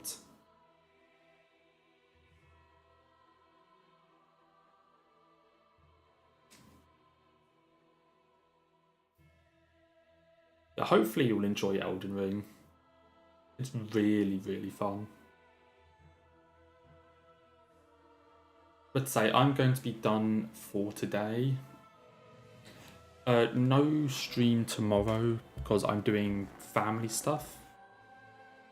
So I guess I will be probably attempting this again Tuesday. Depending on when I finish the next video and put it out, then I will either be doing this or another challenge run of some kind.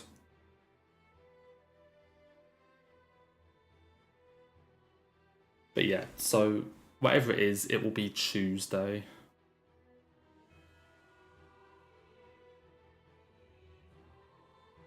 So in that case, I hope everyone has a very good weekend and a good Monday as well for that matter.